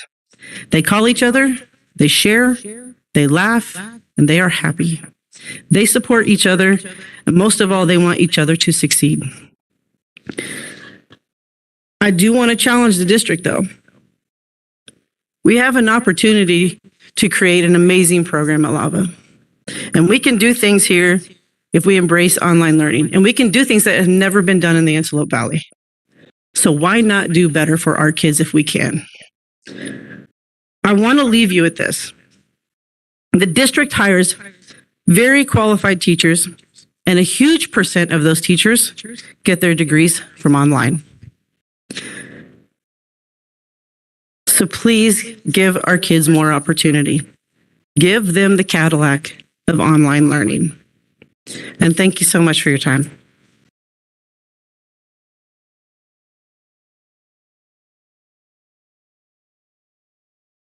Thank you very much. Our next speaker is Joyce Roberts.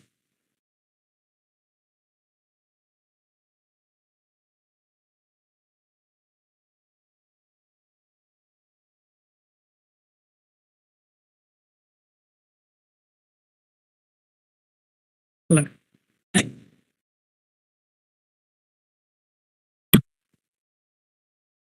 Good evening, school district. Normally I would say I was shy and open it up like that, but that wouldn't be the truth.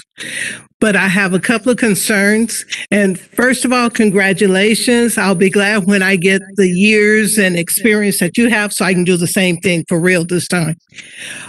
The first concern that I have, I know that when the new school term starts, the times for the kiddos going to school is so close. And when you're a daycare provider or when you're a business owner, when you're a school teacher, like my sister and I own our own home daycares and we're getting ready to move them to centers.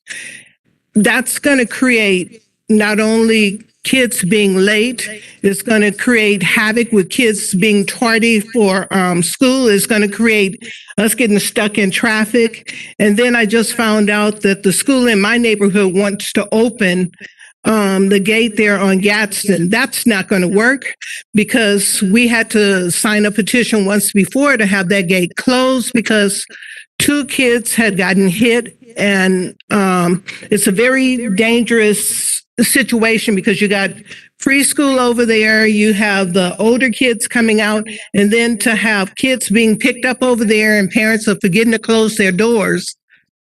It's just not going to work. We've seen doors fly off cars because people don't see the cars. And I guess they aren't teaching that in driver's ed anymore.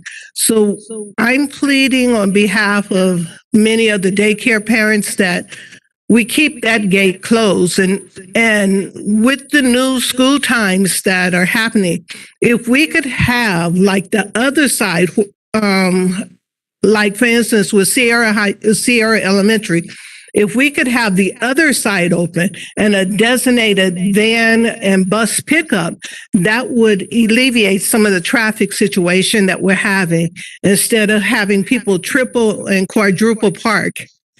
And some of the people are just waiting to get to the corn man, but it's creating congestion. And there's too many accidents that's happening. So if you all could work with us in getting that to happen for the new school year, it would really be great. The second concern that I have is the bullying in the various schools. We pick up kids every day. And just today, a kid got, suspended. He wasn't the bullier, he was getting bullied. And I see that in a lot of schools, the kids that are getting bullied are the kids that are being sent home. That's not fair. The bully should be sent home, not the kid that's trying to run away from the bully. Then when you go and you talk to the various faculty and all, they shine it over. Then these kids have complexes. They don't want to go back to school. I've had parents that had to change their kids from one school to another school. It doesn't matter if they're elementary or junior high.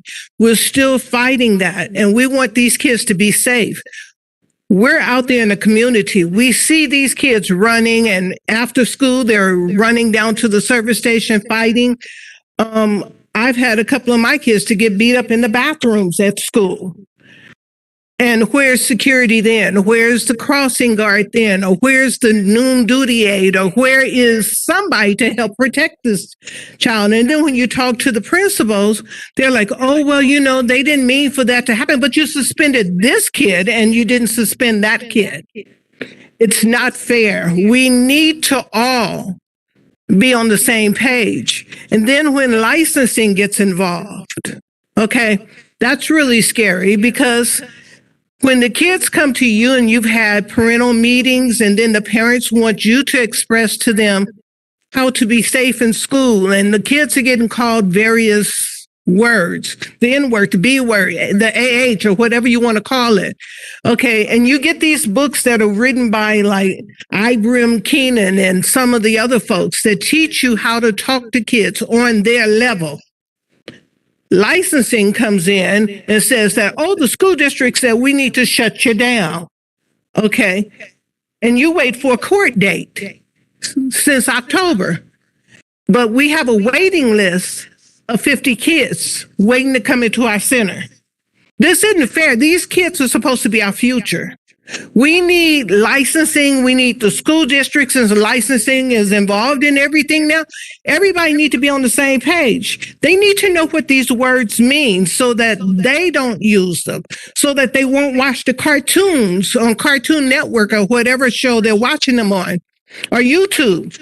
because they're getting hurt with these words. And if they say the word at the wrong time or in the wrong text, or if it slips out from a teacher, they're getting beat up about it. And we got to preserve the future, and we got to work with the children. We got to teach them. But then on the other hand, we need to teach the parents as well. Then on the other hand, if licensing is supposed to be the governing power, everything should be equal. That's what our forefathers fought for. Why can't we get the same treatment? You hear the kids saying it up and down the schoolyard. Why not stop them and sanction them? Why stop those of us that are educators that want to help the kids? Okay, so we just need clarification on what's right, what's wrong. We have the First Amendment protecting us, the freedom of speech. But if we can't teach our children correctly, then how are they going to be able to teach others? That's my point. Thank you, Mrs. Roberts. We will have someone follow up with you. Thank you. The next speaker is Latasha McClellan.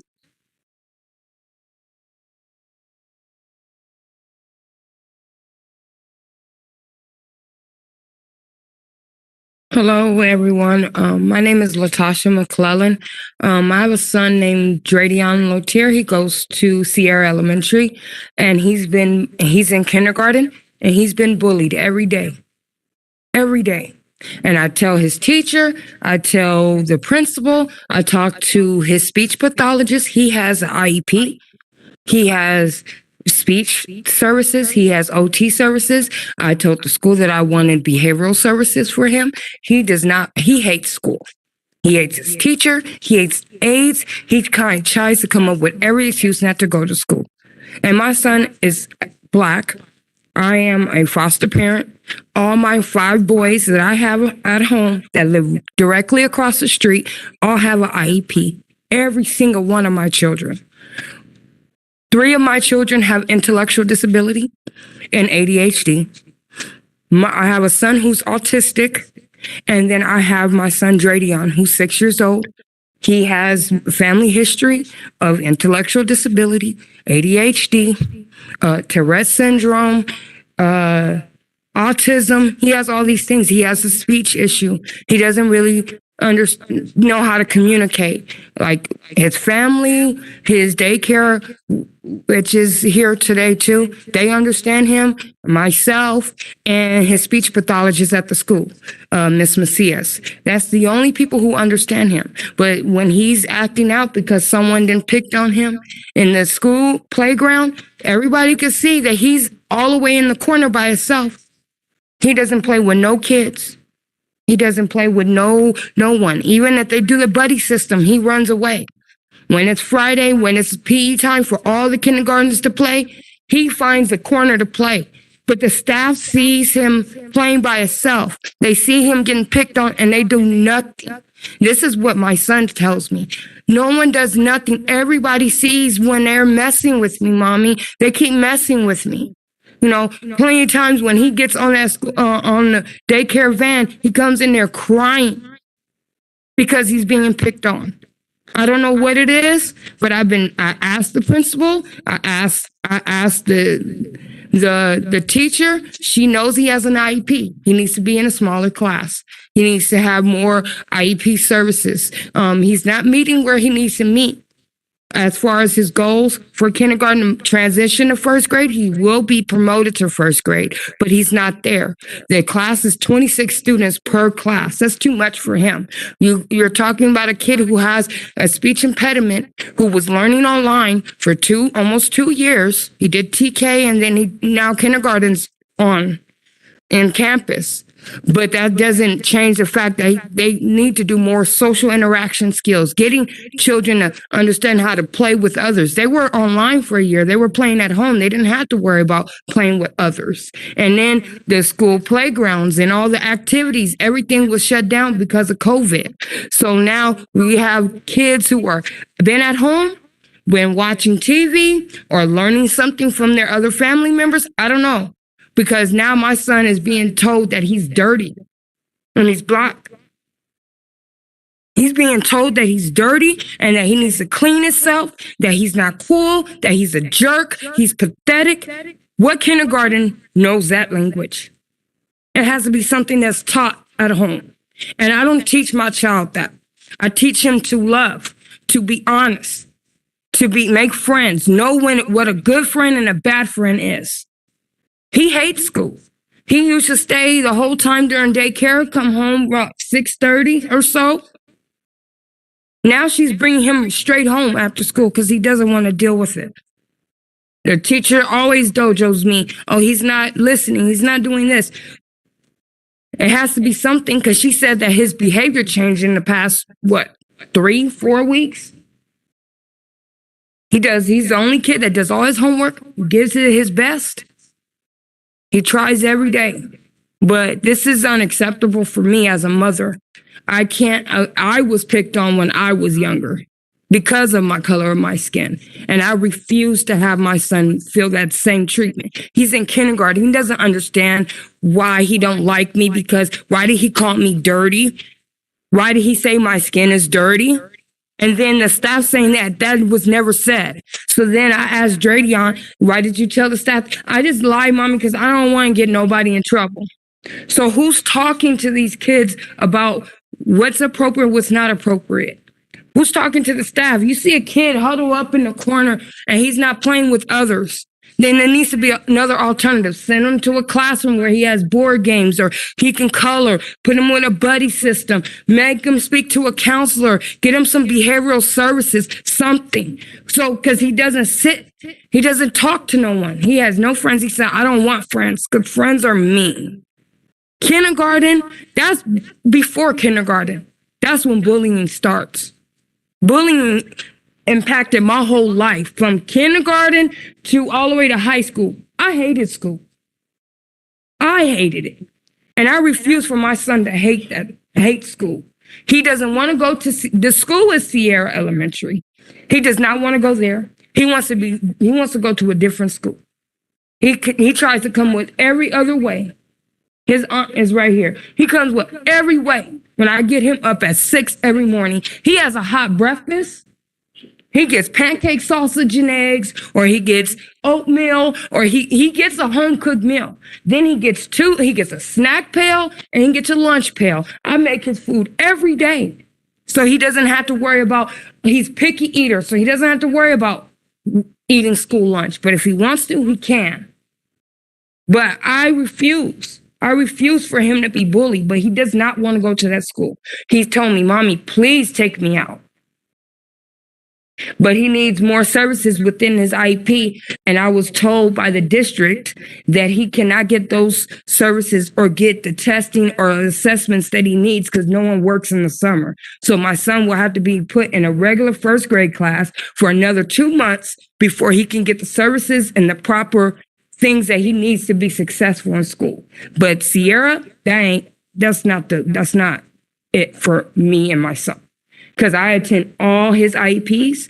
I class dojo the teachers. And if something goes really bad, I go up to the school. I speak to the principal. I know Miss McConnell. Okay. I know Miss Holmes. She was his teacher for kindergarten and TK. And I don't see no improvement. Someone's telling, because my son, he has a whole group of kids. Someone's telling them not to play with him. Not to play with him. Is that okay? It's not. He's only 5, but that's why we have a suicide rate of kids wanting to kill themselves. 9, 10 years old doing it. He's about to be 7.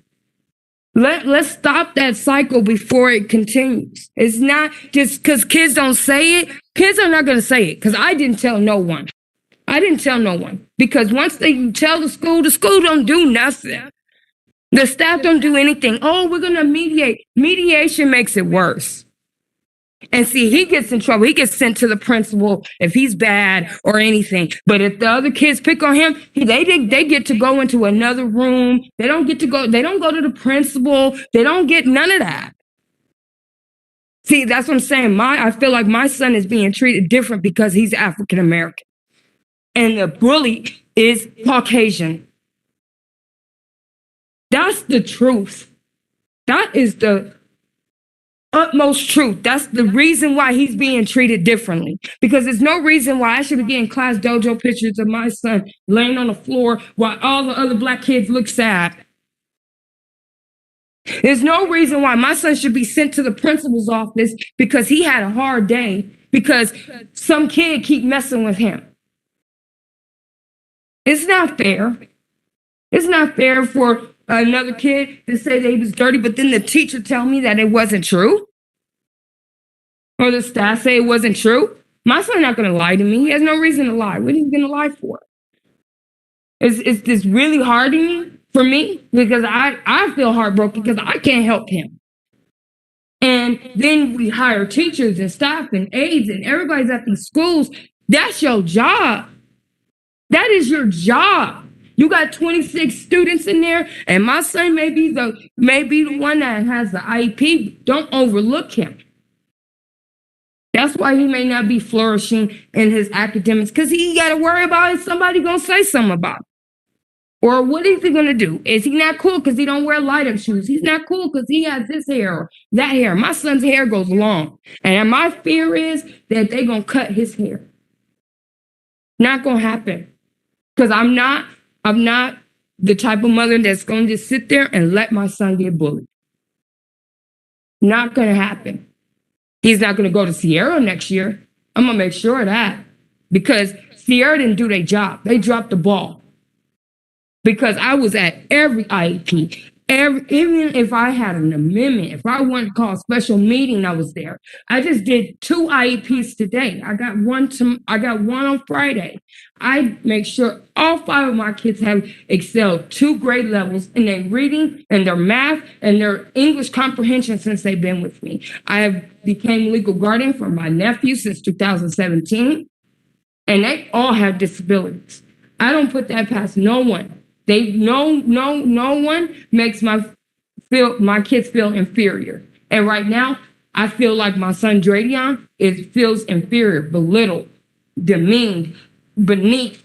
You know, he always hides himself. Just imagine a kid hiding himself. Can you see him? Do you get to know him? Do you get to talk to him? What is the necessary tools that the teachers are using to say bullying is not okay? They don't. No one is doing that. And everybody's sitting behind a desk or just grading papers, but you don't know why he's acting that way. And every time that he gets bullied or he starts behaving, it's because something happened at home. Ain't nothing wrong at home. Well, home is good. Hot meals every day. Clothes, food on their back. No problem with the home life.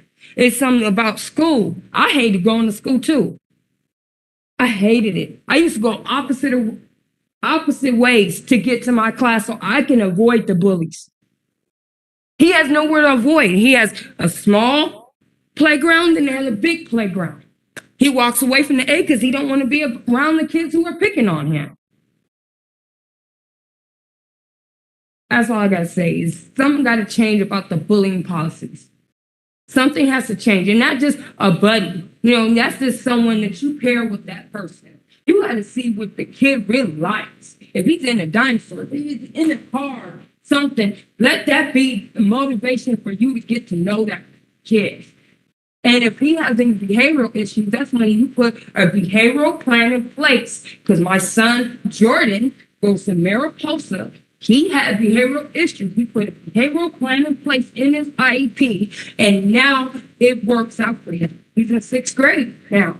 He's about to graduate.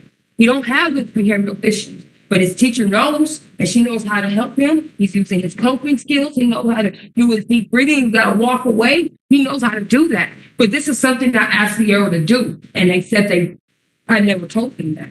I did.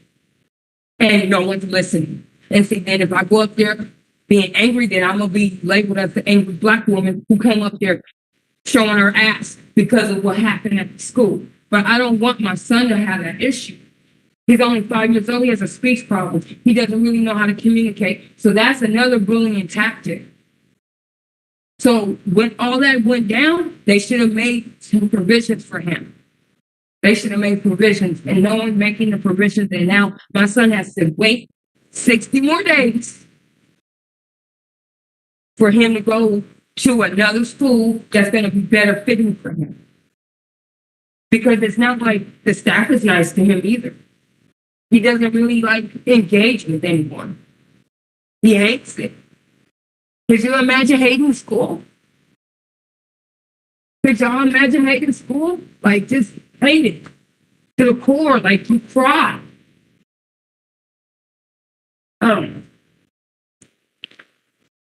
Mrs. McClellan, thank you very much. We will follow up with you tomorrow.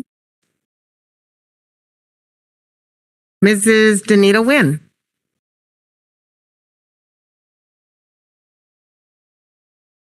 Thank you, Ms. McClellan. We'll have someone follow up with you tomorrow. Thank you.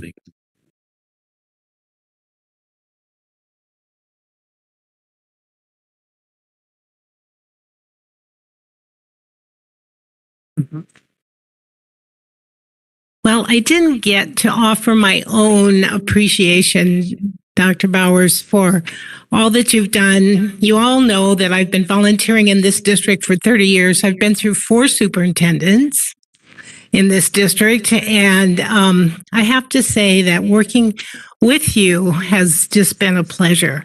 One of my volunteer, actually, it was just a pleasure forming Team Video Productions. And I do have some video, but I'm not going to present it tonight, but I do have video. Dr. Bowers, you are always involved in whatever presentation was on. I have a wonderful video of you at El Dorado at Christmas time, and you got up on the stage and sang Christmas songs with the students. And I don't know if you remember that, but it's on my phone right now. Anyway, I want you to know how much I think I appreciate, and I hope the community understands your dedication and the time and effort that you've put into making sure that students get what they need to get to succeed in life. And I know that you will continue. It's just in your blood, I'm sure, but you will be dearly missed. So thank you from me. Thank you very much.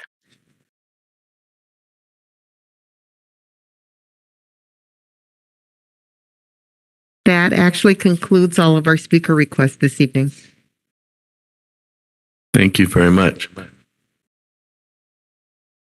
Next, we have informational items, enrollment report. Rebecca Cooksey. A lot of paper here to sort through. So as of today, we have in TK through 8th grade, 14,119 students. In ECE, we have 633 students for a grand total of 14,752 students. That's 5 more from our last board meeting and a gain of 322 students from the same time last year. Great news. Thank you. Next, we have any other reports?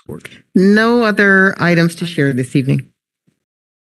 Okay, excellent. We have a presentation, the District English Language Advisory Committee update.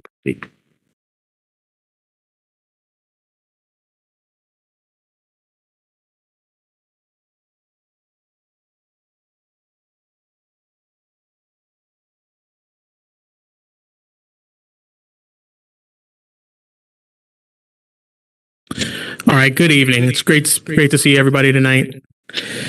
So tonight we have an opportunity to be able to be presented with information coming from our District English Language Advisory Council, District English Language Advisory Committee. What we've got going on tonight is this is going to be one of a presentation that's going to be able to provide and offer us an opportunity to look at some very close data of items that are happening currently with our English language learners, and it's going to be able to provide us with a deeper insight as to what's going on with our English learning families and the families of our English learners in our district. So in order order to do that, we've invited three very influential people to be able to support this particular work. There's two with me today. There's two with me tonight. The first person is going to be our district coordinator of English language learners, Miss Nayeli Chacon. We're also going to have Miss Christina Chavez, a member of our EL design team and DLAC. And then finally, we're going to be greeted with a special guest via, I'm not going to say online video, but an actual online video as opposed to being brought in life to in real person. So, and that person is going to be our DLAC president, Miss Fabiola Plasencia. So with that said, we're going to get this wonderful report started. We're going to start off with Miss Nayeli Chacon. Thank you, Dr. Goins. Good evening, board president and board members, superintendent and cabinet members. I am very happy to be here tonight again and bring you a report from our District English Learner Advisory Committee. So we're going to start just with an accountability update. Statewide enrollment has dropped 1.84%. However, the EL population has grown by 6.2%. In our district, our current EL population has increased by 1%.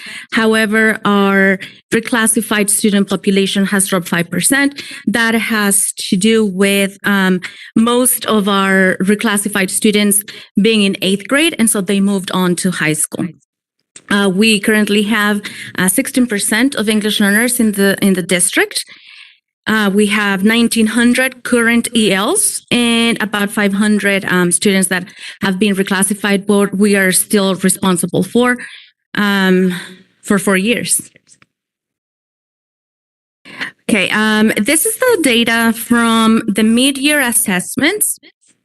And we compare this data to the LPAC overall score of the students. And so if you can see, we have about 560 students that score a 3 or 4 on the LPAC, which would mean that we would have about 560 students that are reading on or above grade level. However, that is not what is happening right now. We only have 11% of our English learners reading on grade level or above. We have about 53% of our English learners 2 or more grade levels below. And that is a little bit behind our non-ELs. And so that is something that is a concern for our program and for our EL population. The numbers are similar for math. We only have 6% of our English learners on or above grade level. So there's a lot of work to be done still. However, our English learners have been making progress. For the past 3 years, they've been increasing in ELA and reading, and they made some growth from 2019 to 2020 in math. This year, they dropped a little bit, but we also have to take into account the distance learning and loss of learning and different circumstances that are out of our control. But we are very positive, very confident. Our students have been growing and making progress. And so that is always, a time for celebration for our program. I am also very happy to report that we achieved a 99.5% participation for the summative LPAC, which is really, really good, especially in a pandemic year. We will be in a very good place in regards to the California dashboard. Most of our students were tested. They completed the testing. All of our sites were on board. We actually, this year, we moved the assessment from the bilingual paraeducators to the classroom teachers. And that was a very smooth transition. Thank you to the efforts of EdTech, the EdTech department, special programs, and our wonderful EL team at the district level, and also our team of bilingual paraeducators. Some of the highlights for this year is we were able to offer professional development during our district-wide Professional Development Day in September. We also were able to offer professional development for administrators, and it was very well received. And we hope that we continue to have the opportunity to build capacity within our administrators. It was a great year for building or bringing awareness and collaboration between departments. We work closely with CIA, with EdTech and Assessment, as well as with ITS. For the past 3 years, there have been so many positive things going on with our EL program. Our LPAC participation, we were able to reclassify 110 students this year, and we were able to be in compliance with our federal program monitoring, and we were able to engage families through our DLAC in our monthly DLAC meetings. And now to talk to you a little bit about our areas of growth, we have Ms. Christina Chavez. She has been an EL chair for 3 years. She has been a part of the EL design team for 3 years as well. She has helped develop the EL master plan. She has worked on the ELD benchmarks, developed professional development, as well as present. She has been a very important part of the Newcomer Program development, and she is currently an active member of her site's instructional leadership team and the school site council. Thank you, friend. Good evening. Hi, my name is Christina Chavez. I'm a first grade teacher at Sierra Elementary, and I'm addressing you today on behalf of the English Learner Design team. I would like to start with the team's gratitude for allowing the team to be formed and compensated this school year, so that we could work as closely as we have been with Nayeli over the past 3 years to create and implement things that have really shown progress and growth in the English Learner Program. Like Nayeli said, I am here to address some areas of need. The EL design team has been working very, very closely with Nayeli over the past 3 years. This school year and the school year before, we actually created and presented beginning of the year professional developments for teachers based on needs that were expressed by the EL chairs during the EL chairs meetings that were held with Nayeli. And based on that information, we created distance learning based integrated and designated ELD professional developments. And then once we returned to classrooms this past school year, we recreated those professional developments for the in-classroom setting.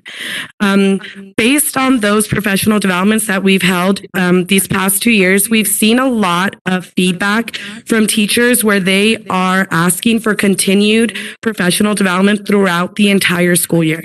There's a lot of need when it comes to integrated ELD strategies and instruction, and a lot of need when it comes to designated ELD support for teachers in the classroom in real time. The EL chairs, as my team member Kaylin stated earlier, are not allowed to assist during school hours per the MOU because it is something that they are compensated for after school hours with a stipend. However, there are a lot of teachers that need practical assistance in the classroom during the school day. So the EL design team has taken all that feedback from the professional developments that we've given and have seen a need for a designated English language development district instructional coach that can go to sites during the school day, just like the, I believe, 4 to 6 district tech coaches that are currently part of the district, who are able to go to sites and show in real time in classrooms with teachers and students what a successful lesson looks like. And we are just hoping that the board would consider the same thoughtfulness in ELD instruction.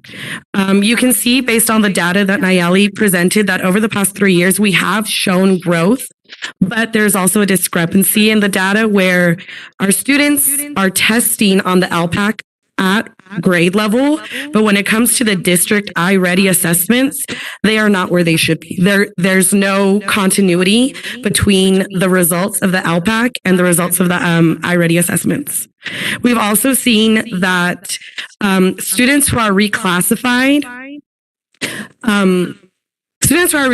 have on paper met the requirements for the LPAC. But studies have shown that those students, once all their integrated ELD strategies are taken away from them, which usually happens when they reclassified because many people consider them to not have EL needs anymore, their grades drastically drop, and a lot of them end up failing their classes because they are not given the gradual release of supports that is necessary for them to achieve their meet their curriculum and achieve their academic goals. So this is another reason why we would like a district English language development coach dedicated to English language learners and the implementation of designated and integrated ELD instruction through modeling of lessons, modeling of strategies for integrated ELD, which should be happening all school day long. Designated ELD is 30 to 60 minutes per day of a protected instructional time for our designated language learners. But the the integrated ELD strategy should be happening all day long through all content areas. So in the elementary school, all day long, from when school starts to when school ends, and in the middle schools through every subject, not just the language arts teacher, but the history, science, social studies, PE, whatever that teacher is, that teacher should also be implementing integrated ELD strategies throughout their school day when they have ELD students in their class. And so the hope for an dedicated ELD instructional coach would also give the ability for Nayeli as the coordinator to focus on the state and federal compliance areas of the English Learner Program. I was an EL chair for 3 years. It's a lot of work. It's a lot of making sure that the teachers are aware who their ELs are. It's a lot of making sure that they are being given the appropriate leveled materials to meet their English language level, and not just, here's a first grade ELD book, take it, and not knowing that there's 3 to 4 different levels of instructional materials and kids not being given the one that's appropriate to them based on their LPAC scores. It's also going to give the ability for a district coach to focus on giving strategies, but also lets Nayeli handle a lot of the paperwork and the major state compliance issues that are required by the state of California. And so based on the limited growth, but growth, we're happy and thankful that there is growth. We would just like you guys to consider the hiring and use of a district English language development instructional coach to help support classrooms and classroom teachers, and most importantly, our English language learners who, after so many years, if they don't pass their LPAC, if they're not given the support, they become long-term English language learners, which makes it more difficult for them to get electives and other classes when they reach the middle school and high school level. So thank you for your time. I would also like to introduce our parent testimonial. She is the president of the District English Language Learners Committee. And I'm just going to press play.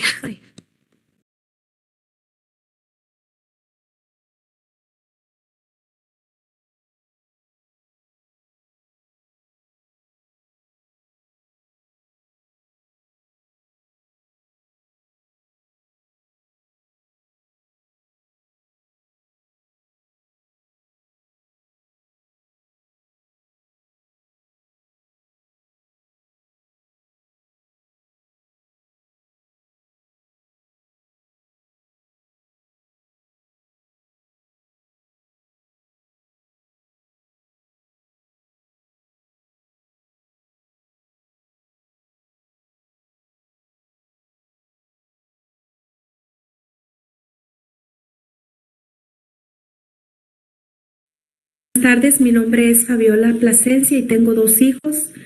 Los 2 están en el distrito escolar de Lancaster.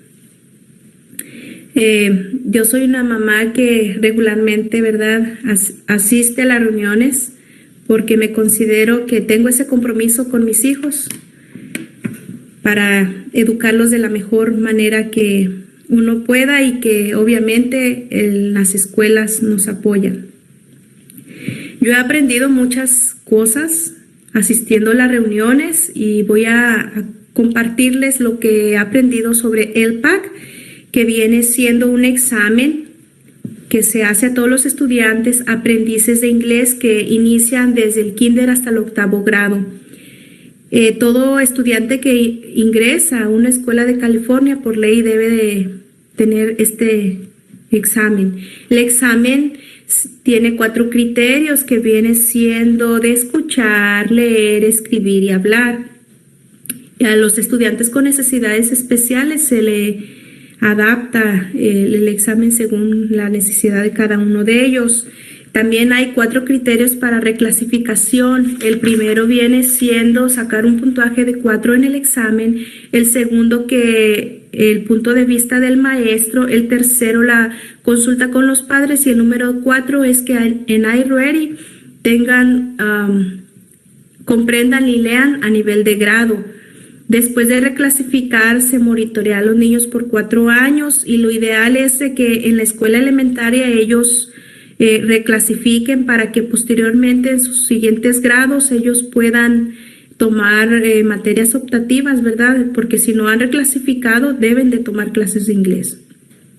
También pues yo quiero agradecer, ¿verdad?, a estas reuniones que hemos tenido, porque a mí me ha servido mucho en cuestión de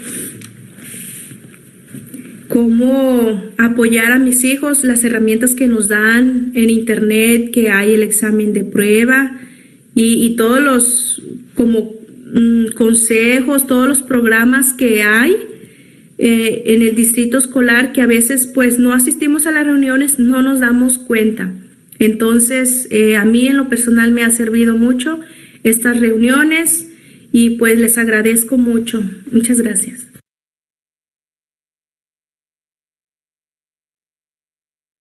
Viola Plasencia. And that concludes our DLEC report for tonight. Thank you very much. And do you have any questions? I had a question, but any other questions first? Great presentation. Thank you. Yeah, great presentation. My question is, how is it working with training the regular classroom teachers to do the LPAC testing? Is that working out, or do they prefer that the testing be done outside the classroom? I was kind of wondering how that was working out. It worked great. It was a very smooth transition. ed tech and special programs work together to be able to roll that out to the teachers. The teachers were a bit apprehensive at the beginning, but once they figure out how to do it, and they found out that it's the same platform that they use for CASP assessments. I believe they really enjoy it because it gives them that firsthand experience with the LPAC. And so now that they see the LPAC assessment, now they have more of an awareness of how they can bring the LPAC into the classroom, into their daily instruction. And so we have not heard any negative comments from teachers regarding the LPAC. It was a very smooth transition. Very good. And I like your idea of a district ELD instructional coach. So hopefully that'll work out. Hopefully. Yeah. Thank you. Any other questions? Great job. Yeah, keep up the good work. Thank you.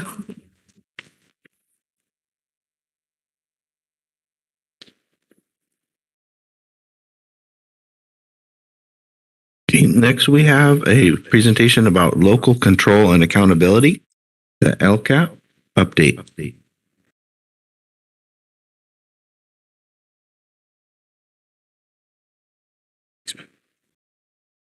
All right, so here goes the fun stuff. So this is what I've got. My name, well, we all know I'm Dr. Jordan Goins. I want to make sure I introduce myself the right way. But I did want to bring to light a couple of things. First of all, tonight is the beginning of our LCAP. Well, we've been working on our LCAP all year long. That's not something, the process of the LCAP is not something that ever stops. It's something that is consistently moving, consistently ebbing and flowing. It's something that grows and it works and it moves and it does things all year long. The local control and accountability plan is the strategic plan of the Lancaster School District, and it is the plan that takes all other plans and puts everything together to be able to make a cohesive unit and system that builds our district and allows and brings the great ideas and all the work that's going on with our district to be just a better place for kids. That's the point of this plan, and that's the point of the work that we do here. So with that said, I wanted to make sure that everybody was aware that tonight is going to be this is the LCAP annual update, or the Local Control and Accountability Plan annual update. This is where I'm going to bring to you some specific information, specific data, the end results of, not the end results, the continuing results of the work that we're doing to build our stakeholder engagement, those pieces to make sure that our families are being heard, as well as showing you some of the data that we've got as it applies to the specific goals and actions that we currently have. Also, I get the opportunity to be able to provide you with an update as to exactly what we've done thus far this year. And given the fact we're in May 17th and we've got 2-3 weeks left, 10 days, I think somebody said. Dr. Bowers is counting. I can already see the laughs.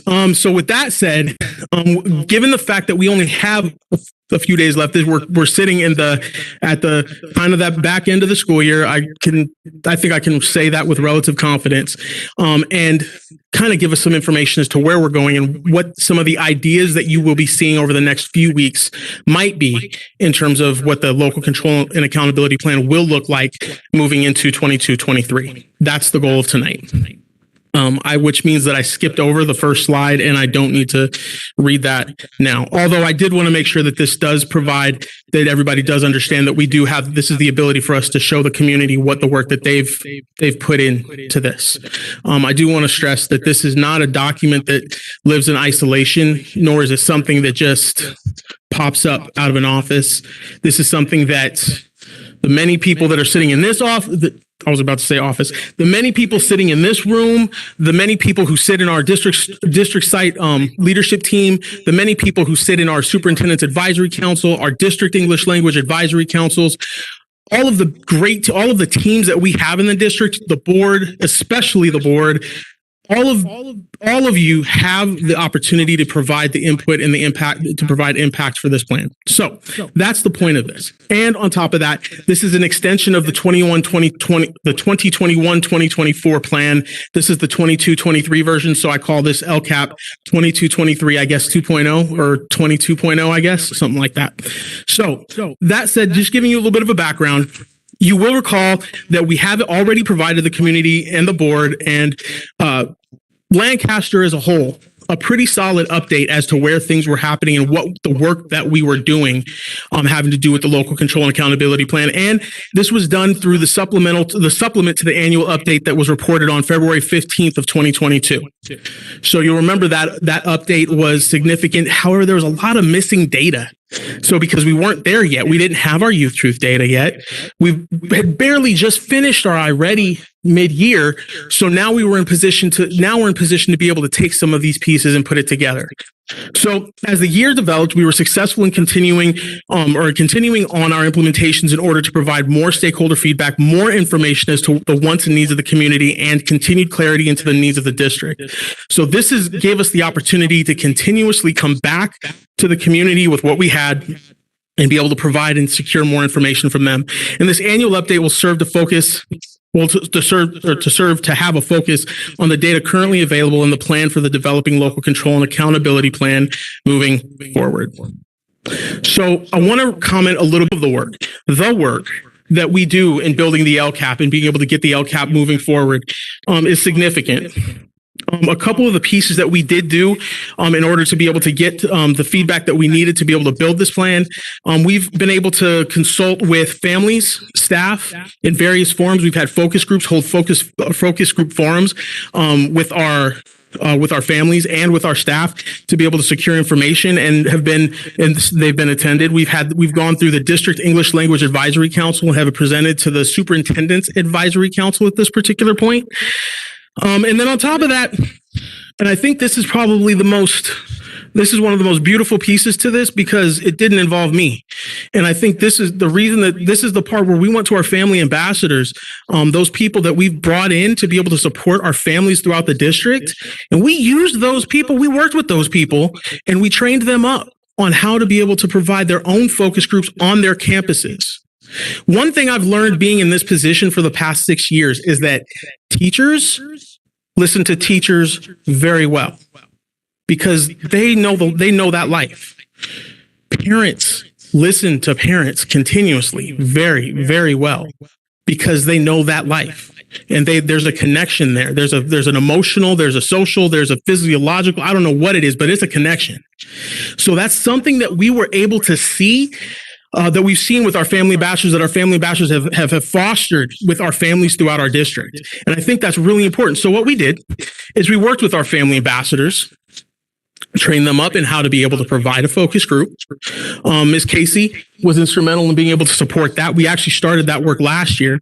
And then at every site, we had the family ambassadors get a couple of parents together and start the work of being able to interview and work with small focus groups or interview parents as they were coming in, which allotted for a significant amount more family engagement on this document than I will ever be able to get on my own. And I think that was probably one of the biggest pieces of, I don't know, good. You want to talk about good things with capturing kids' hearts? That's a good thing in my heart. So with that said, a couple other pieces.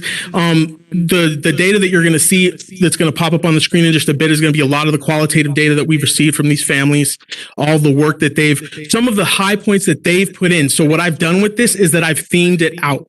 Kind of like if I was writing a dissertation, I took a lot of the pieces that they were saying, because if you've got hundreds of people saying things, you could read 100 things, but you may want to see them themed out to see what are the big themes that you start to see. Even with that, there were some significant themes that popped up. So with that said, I'm going to unveil it really quick. Whoops, went too far too quick. So to begin with, themes from our stakeholder engagement for 21-22. So the work that we've done so far. Building site leadership capacity for engaging in the work of change. This comes from in some way, shape, or form came from our families. In some way, shape, or form came from our students. In some way, shape, or form came from our staff. in the fact that they want to see solid, they want to see good solid. They know they've got great principals, they've got great APs, they've got great site leaders, but they know that that's important. The communication pieces are important. And I think even with our administrators' support is something that even they're working hard and they want that work. They want that support. There's another piece that we focused on was early literacy, that we have an early literacy focus. Ms. Thompson has been focusing on that since like 2,000 years, something like that.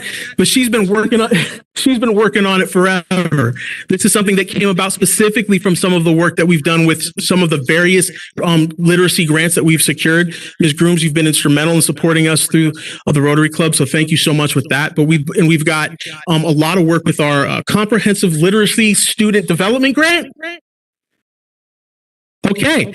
And then we also have a lot of great work coming from our ELSB grant. That is our early literacy student block grant. I know that one because I helped to write that one. So it's like so we've got a lot of pieces coming in with that to be able to build those pieces up. So early literacy is a focus for us. Another piece to it, and I'm just going to hit the real high points. What I bolded out, those are the pieces that our families, our staff, our students to some degree, really did hone in on to some degree as important for them. So we had staff professional development. Obviously, our staff, I think they want to be developed, but I'm going to take it a step further, a piece that I didn't put in there. Staff professional development, all staff, not just our teachers. Our classified staff is hungry for it, and they want it a lot.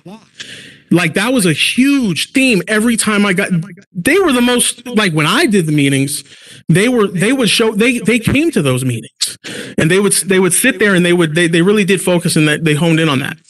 So all staff in various areas such as English language development, resources available to staff, especially our classified staff. They want to know, what can I give my student? What can I give the students? Or what can I give my students if I'm a paraeducator? How can I support my kids?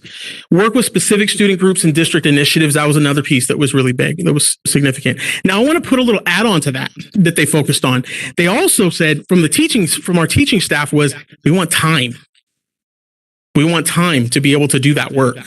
So that's a big deal. So if we do professional learning communities in Lancaster School District, that is a huge initiative. PLCs, PBIs, and standards-based instruction, all of which sit on the plate of that PLC. And our staff wants that time to collaborate with each other to be able to find best practice. Ladies and gentlemen, I'm not going to belabor the point, but a lot of the time, the genius is in the room. And we have to remember that. So a lot of the time, our teachers, they know what they need to do. They just need the time to be able to hone it out and think it through. So that's another big piece. Stepping it down, we also had family engagement around student learning. This was a huge one from the families. The parents are like, the families, not just parents, but our families, our stakeholder groups from the community. They want to know, how do I help my student? How do I help my kid in that? How do I help my kid learn history better? How do I help, and I say history because I was a history teacher, but how do I help my kid learn math in a better way? How do I work with them? So those are some plans that we've got in place that you're going to see later on at the next board meeting when we start talking LCAP. That next piece, continuous improvement in the area of building relationships, staff and family focus. One of the big themes that we found coming back from our Youth Truth survey was that families had a full year, and I'm going to say it, they had a full year of being able, where teachers were literally in the classroom, where the teachers were in their homes every single day for a specified amount of time. And then, and we went back because it was the right thing for kids, but that connection wasn't there anymore for the parents. They didn't get to see what was happening in the classroom anymore. So that's something they went from like 0 to 100 and then 100 back to 0 again, or 100 back to maybe 50, because our staff does a great job of communicating. But it's something that they want to be able to build that relationship with the teacher, because if I know you have, if you're teaching my kid and we've got a good relationship, then my kid is going to learn better. That does help.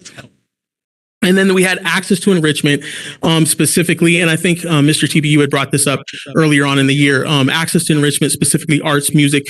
They said more STEAM. They like that. This is something, but a lot of those are like some of the hotbed issues. But there's other pieces to those enrichment activities that can be explored that I don't even think our parents know about yet, and I think we can probably figure them out.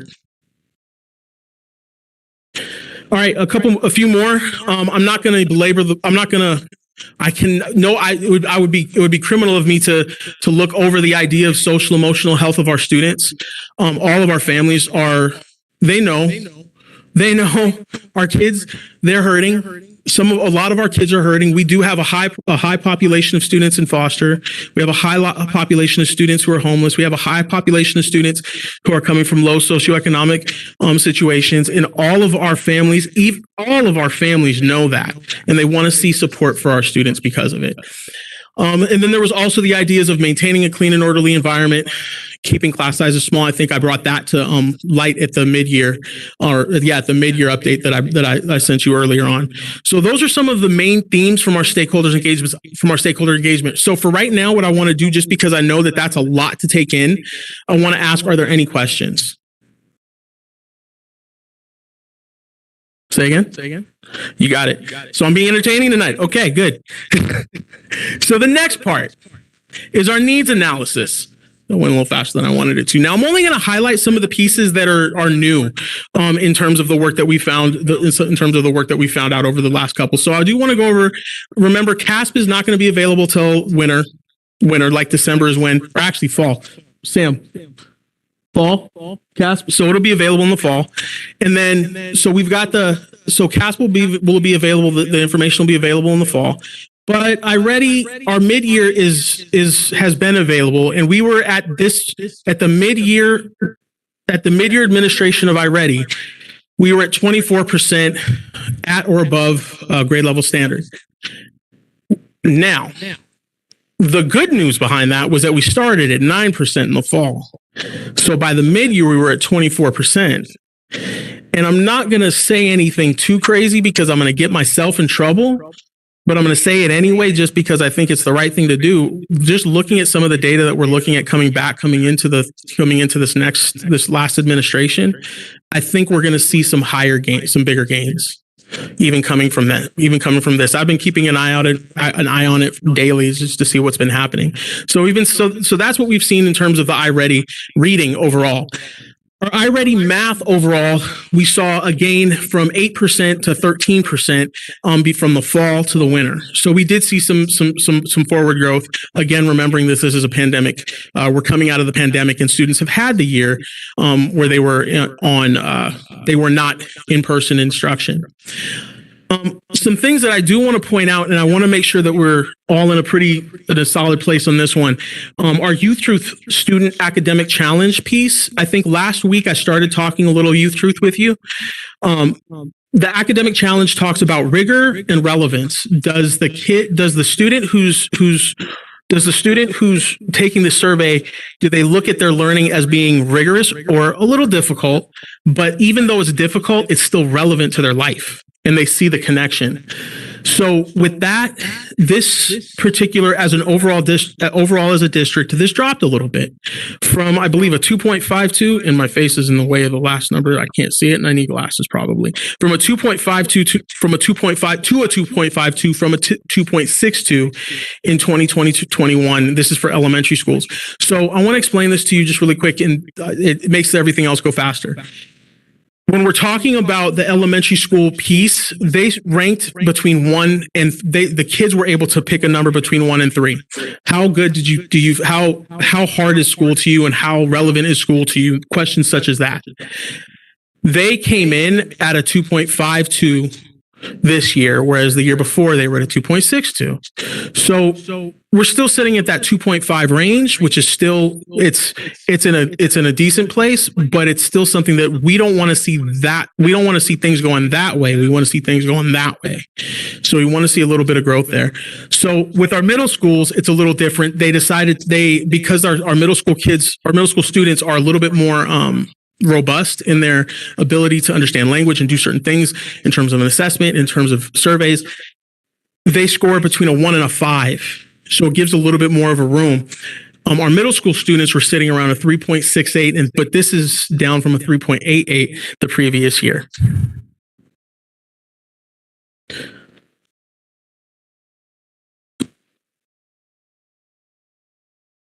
There we go. This is, and I failed to say this at the beginning, and I apologize. This is all relating to Goal 1 of our our LCAP, of our Local Control and Accountability Plan. And that Goal 1 states every student will demonstrate continuous growth towards mastery of Common California Core State Standards as measured by a variety of assessments. So we are looking at many different assessments to be able to see where our kids are at. Again, so kind of going forward in terms of our engagement scores, understanding engagement means how engaged am I in my curriculum? How am I working with my curriculum? How do I feel like the curriculum works with me? How does that work with me? So the scores fell a little bit from a 2.79 to a 2.79 from a 2.83. Middle school from a 3.35 to a 3.35 from a 3.51. And then moving forward, 4.0 for when we're talking professional development. This is where we started to see some of those gaps starting to close. We started seeing some good things happen. If you get over a 4, you're in a pretty good place in terms of what people are saying. And this has to do with our staff saying that their professional development our staff saying that their professional development is doing pretty good for them. They really do appreciate their professional development. They think that things are going well with them at the elementary level, which makes sense because this year specifically, we focused heavily on early literacy, right? So there was a lot of professional development going on. There's been a lot of professional development going on for our elementary staff. Middle school staff ranked it at a 3.74. This is down from a 3.97, but still respectable.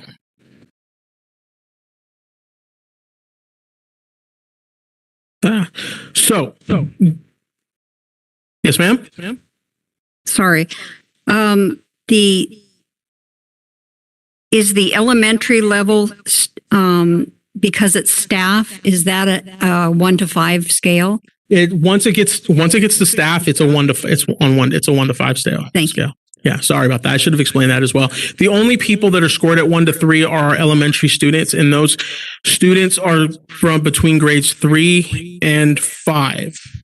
And then from 6 on, it's 3 to 6 if you're like a Miller who has a K6, who's TK6. So you'll have they'll still be taking the elementary survey, but then 6 through 8 at like New Vista, High Ute, and Ragosa Creek and such. All right. So this is what we've accomplished thus far this year. I put everything in progress because again, this is a 3-year LCAP, or we have put everything in progress because this is a 3-year LCAP, Local Control and Accountability Plan. However, we've made moves on every single one of these items. Teacher credentialing, we've all expressed. I know we've all expressed that there's been a heavy need for teachers. California is experiencing a teacher shortage. We all know that. That's been something that's been touted that was going to happen now. When I was a baby teacher, like years and years ago, like 40 years ago or something like that. Not really, I'm not that old, but it was a long time. We've been talking about that for quite a while. Implementation of Common California State Standards is something that I hesitate to say completed, but we have implemented high priority standards throughout our district, and our CIA department has done a great job of being able to build that in together. The district coaches, the district director have done awesome work in ensuring that our students have access and our teachers have access to being able to teach these high priority standards in order to be able to make that happen. So whereas it's completed in theory, but it will always be something we're working on. It's never going to be perfected, nor should it. And that's going to get to a later part of my presentation. Inclusive practices discuss more along the lines of how are we involving the students that are, for instance, our students with disabilities. How are we involving our EL students in the general ed curriculum? And those, that we're going to do that. That is in progress and we're working towards that. Again, that's something that we're never going to get to. We may never be perfect, but we got to get as close to perfect as possible. Culturally relevant professional development. swear on everything that is holy. We are going to get to as close to perfect as possible with this. We're working on that one. Intervention and enrichment being another goal is something that we're working really hard on, especially you're going to see a lot of great things coming into our new LCAP from a lot of great input coming from our DSLT just a little bit ago, having to do with intervention and enrichment. Professional learning communities is a piece that's near and dear to my heart because I know it's the plate that we all know it's the plate that's going to serve everything else up, as well as those alternative instructional settings. Those are all pieces that we worked on this year, meaning alternative instructional settings, meaning providing for opportunities for students to be able to learn in a place and in a way that they need to learn. So that's like almost that UDL type thing, or universal design for learning. I'm sorry for talking in all the letters. I will stop now.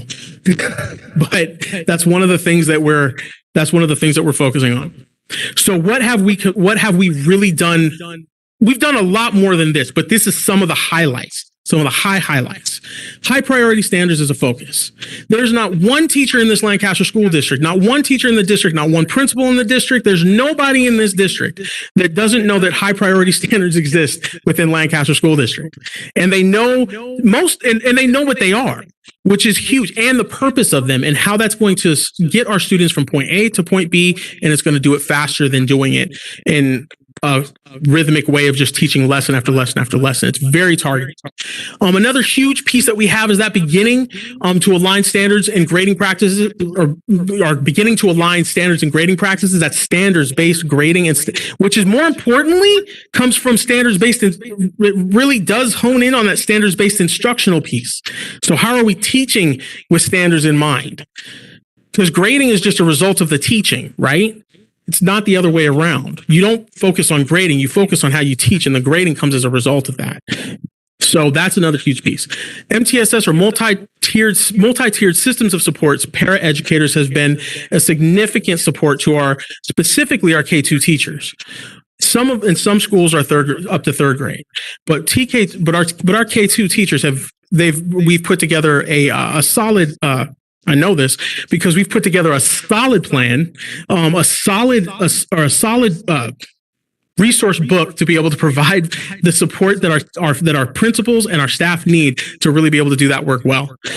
And continued with instructional leadership teams. I think that's probably the piece that I think is probably one of the most it's turned into something that's very consistent within our district, and we're holding that to be very true and self-evident, I guess, to quote somebody way smarter than me.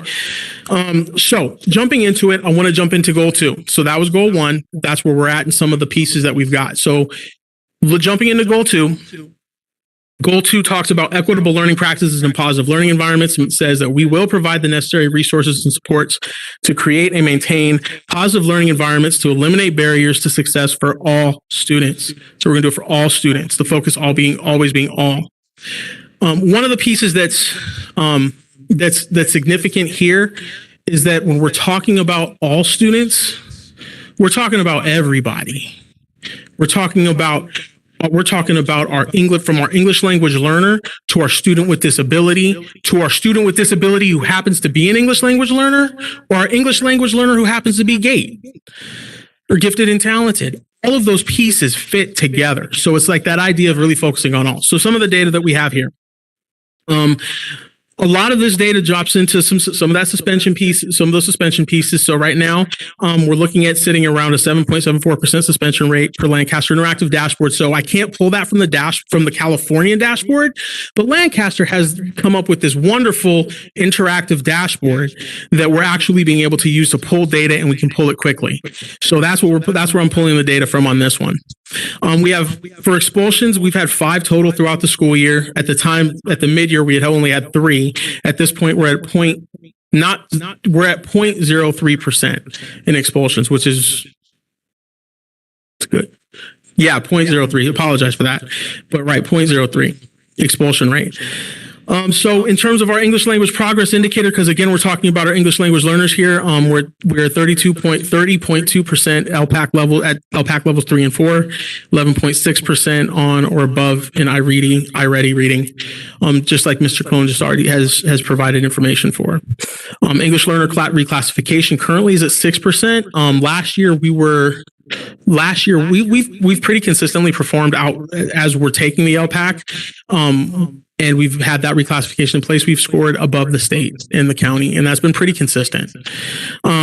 So it looks like that 6% is 6% now, but it's probably not going to look at 6% by the end of the year this year, which in 3 weeks, meaning in 3 weeks. English language proficiency assessment, the LPAC, about 6.85% are currently well developed. 32.35% are moderately developed at this particular point in time. And then finally, with our youth truth data here, specific to relationships I want to explain, meaning this is for our staff relationship. That means having good, positive staff relationships within the school building. Elementary schools are saying 4.15. That's from a 4.13, but again, this is staff scoring from 1 to 5. That's a pretty respectable number, just in the fact that our elementary school staff really does feel they're good with each other. That means that they're working well with each other, and it's a respectful relationship between teacher administrator and teacher, and then teacher and student as well, from the teaching standpoint. The middle schools are at a 3.82, and again, that's down from a 4.08. But still doing pretty decent. Elementary schools, for our youth truth culture for staff, culture meaning respectful environment. That means the same thing for staff as it does for students.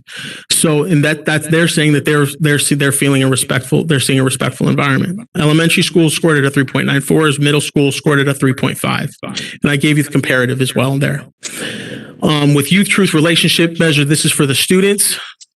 For our students in our elementary, again, 1 to 3, really important to make sure that we realize that when we're talking youth truth student, we're talking about when we're talking about the students, we're talking about that relationship between that each student has a relationship with a good relationship and feels that they can go to one adult on campus.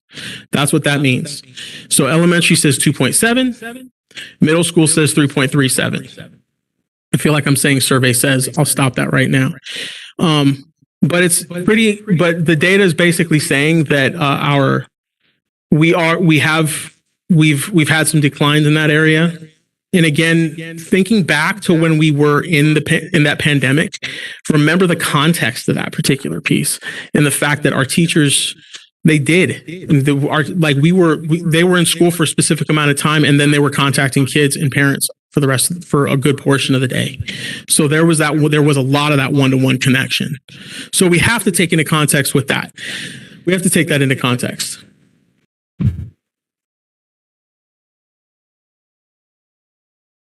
Regarding goal 2, we are in progress in pretty much every one of these. We're not, which is good, because that means we're not in an area we haven't started it yet. So counseling services, we've been working hard on. Culturally responsive PBIS, positive behaviors and interventions and supports, has been happening on a consistent basis, and we're doing good hard work with that. Multi-tiered systems of support, and working with how we can build differentiated tiers for our families or for our students to be able to be successful. So we're focusing on students. We're giving students what they need, when they need it, how they need it. True equity in every sense. So culturally responsive training. We have culturally responsive training as well that's in progress and being developed.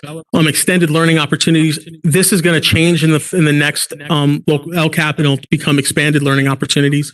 And then we have increased language development services through our MTSS. So that's that idea that we are providing for a focus on the data in terms of our language development, which really consists of us being able to, we have a program called Elevations that we focus on that provides us a lot of information on our EL students. And then on top of that, we're also providing that training, and we've been providing that training through both asynchronous and synchronous forms. So the main pieces out of our key actions in equitable learning practices and positive learning environments, multi-tiered systems of support paraeducators at K2. That's significant. Counselors focusing on social emotional lessons for students. And they're hitting the second step, which is our core curriculum, very hard, but they're also working on other programs such as Kelso's Choice and other like elementary programs to be able to really support students where they're at. So it's the counselors are doing what needs to happen to be able to support kids, which is like probably the most beautiful thing that you can see, supporting a kid when they need to be supported at the time they need to be supported. So there's a huge hats off has to go to our counselors. Our counselors have done significant work there. Another big, huge piece to this is provision of extended learning opportunities, such as Saturday schools, intersessions, summer schools. We've all been exposed to kind of seeing what Ms. Dana from our Expanded Learning Opportunities Department has actually put together. Amazing stuff, amazing items, things that are just really pumping up and really giving our students a little bit of more of a reason to be at school, showing them other things, other opportunities for being in school, other opportunities that they might have, not just in school, but in their life as a whole. So jump into goal 3, almost done. This one's a little bit quicker. Safe and supportive environments. We will provide safe, secure, equitable, and operationally efficient environments at all facilities for students, staff, and community members.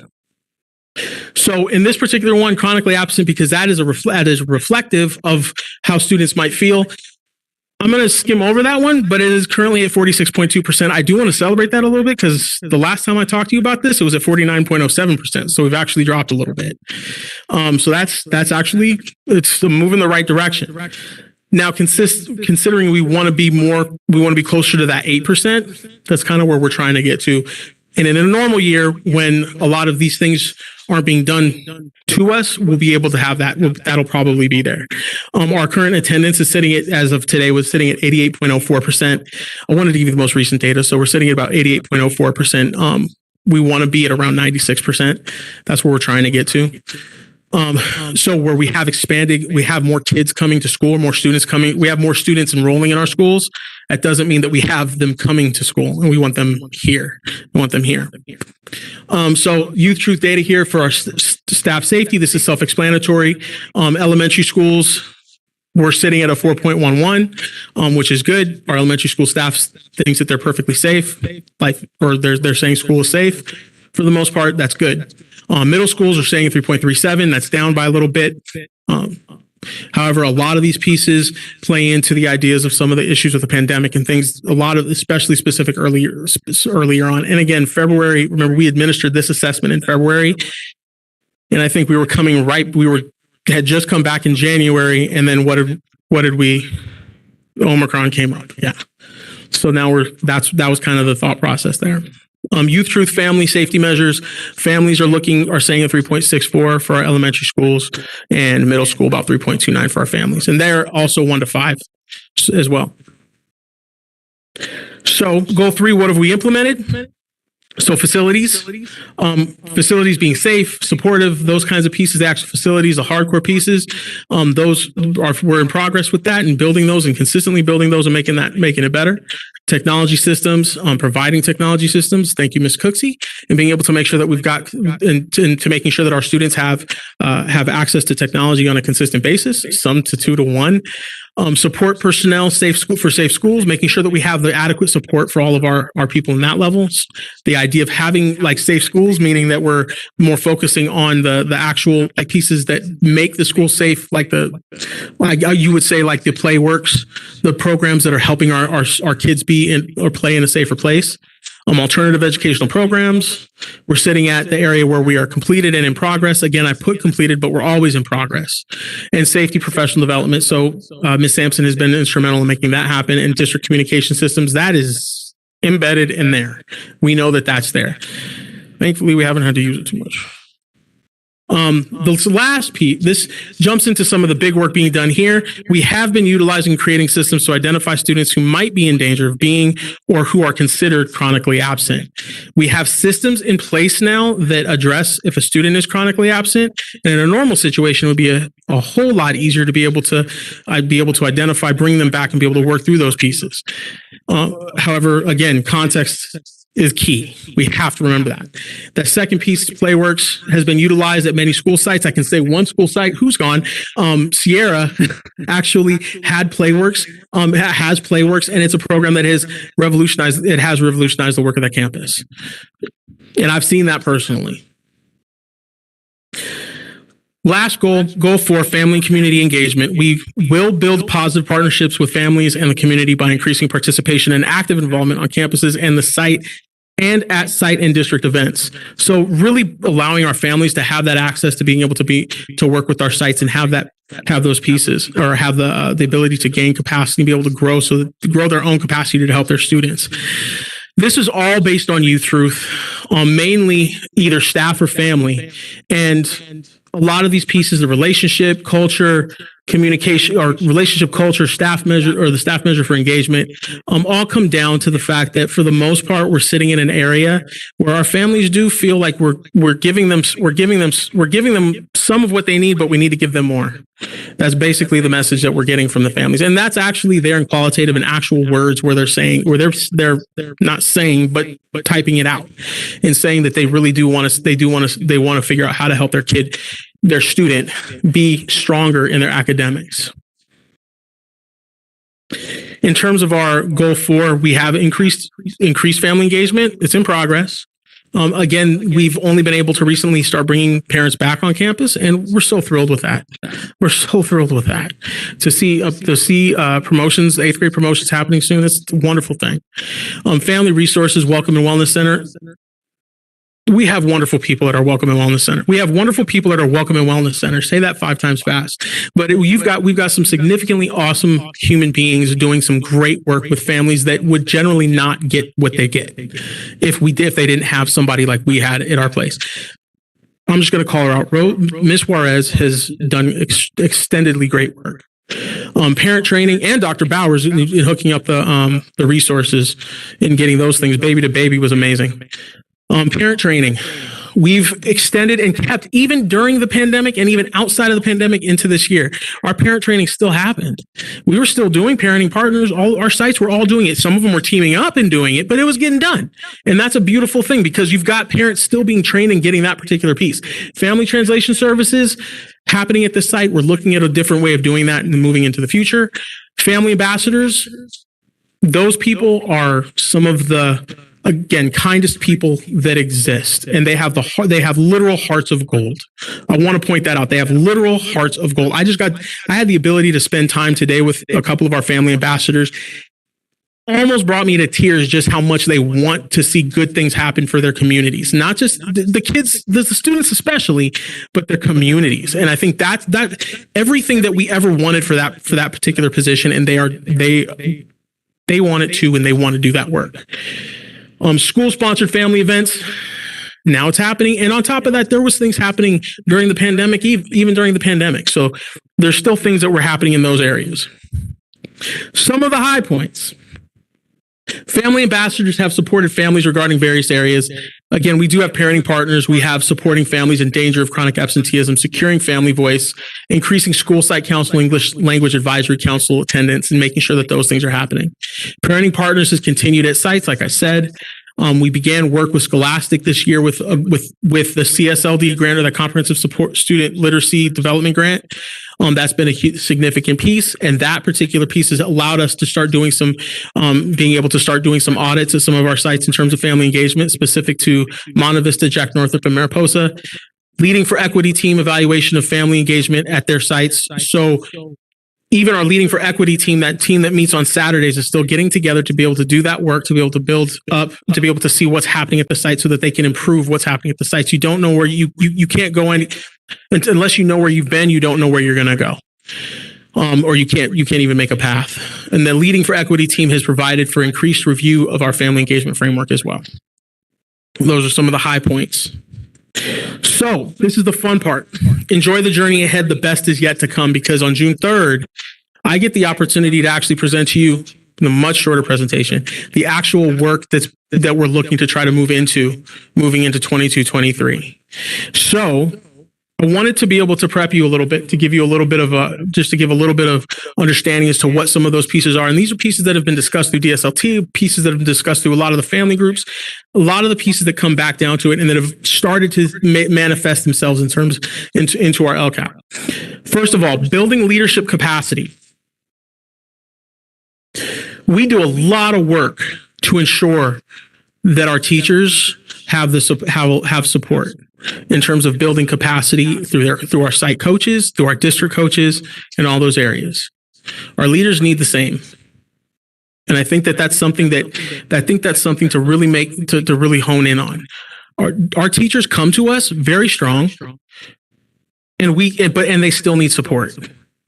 That's something that all of our teams have identified, and it's something that we're looking to try to put into the next plan. And I think that this is a huge, significant piece that we really need to spend a lot of time on, in really building the capacity of our leaders to be able to do the work of leading their sites, the visionary leadership of sites that they are able to do, want to do.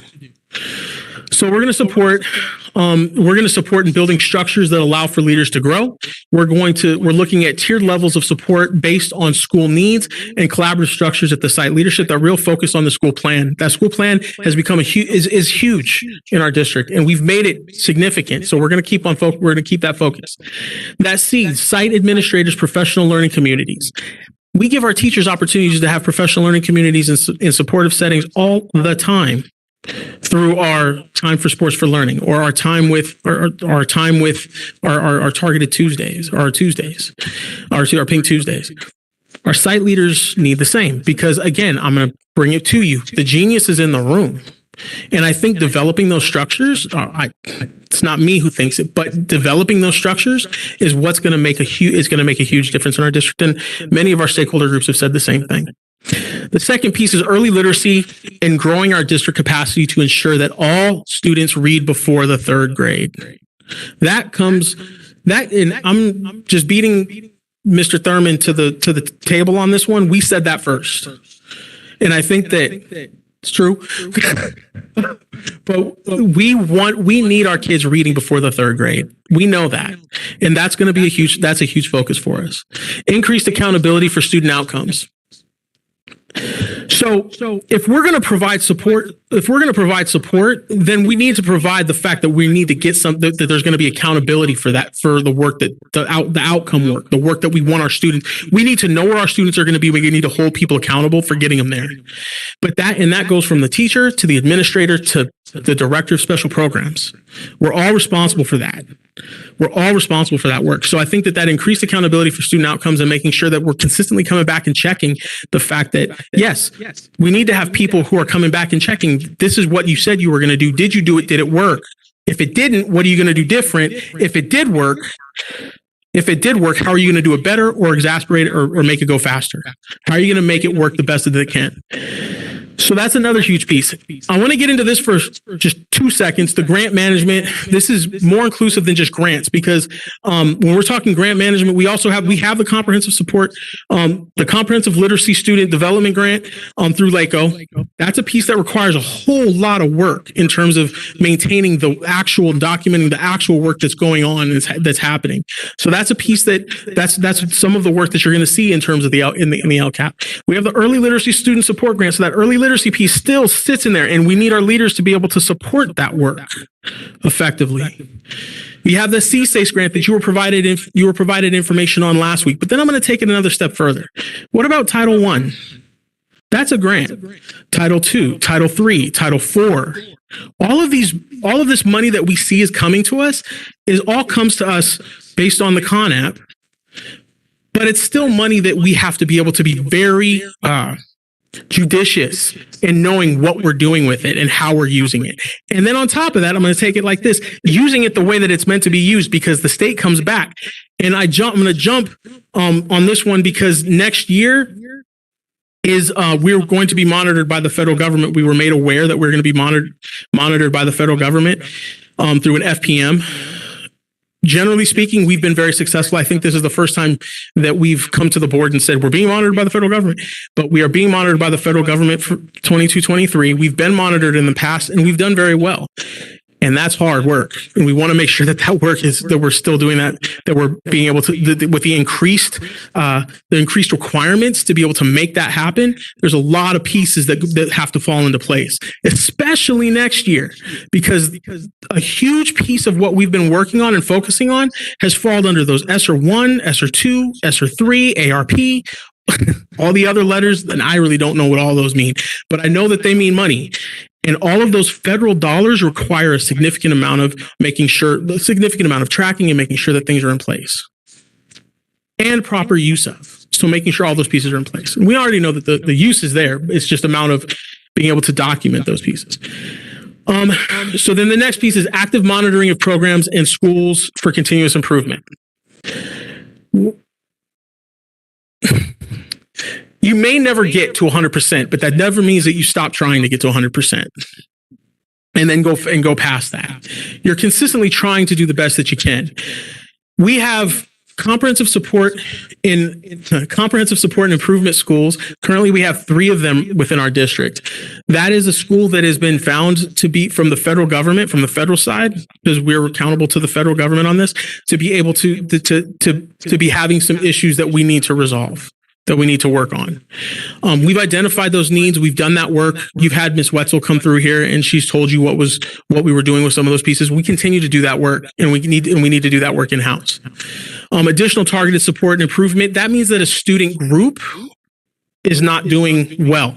We have 7 schools that have different student groups, specifically mainly students with disabilities, several with our African American student group, and I think those are in one school that actually is or 2 schools that are experiencing gaps with their white student group.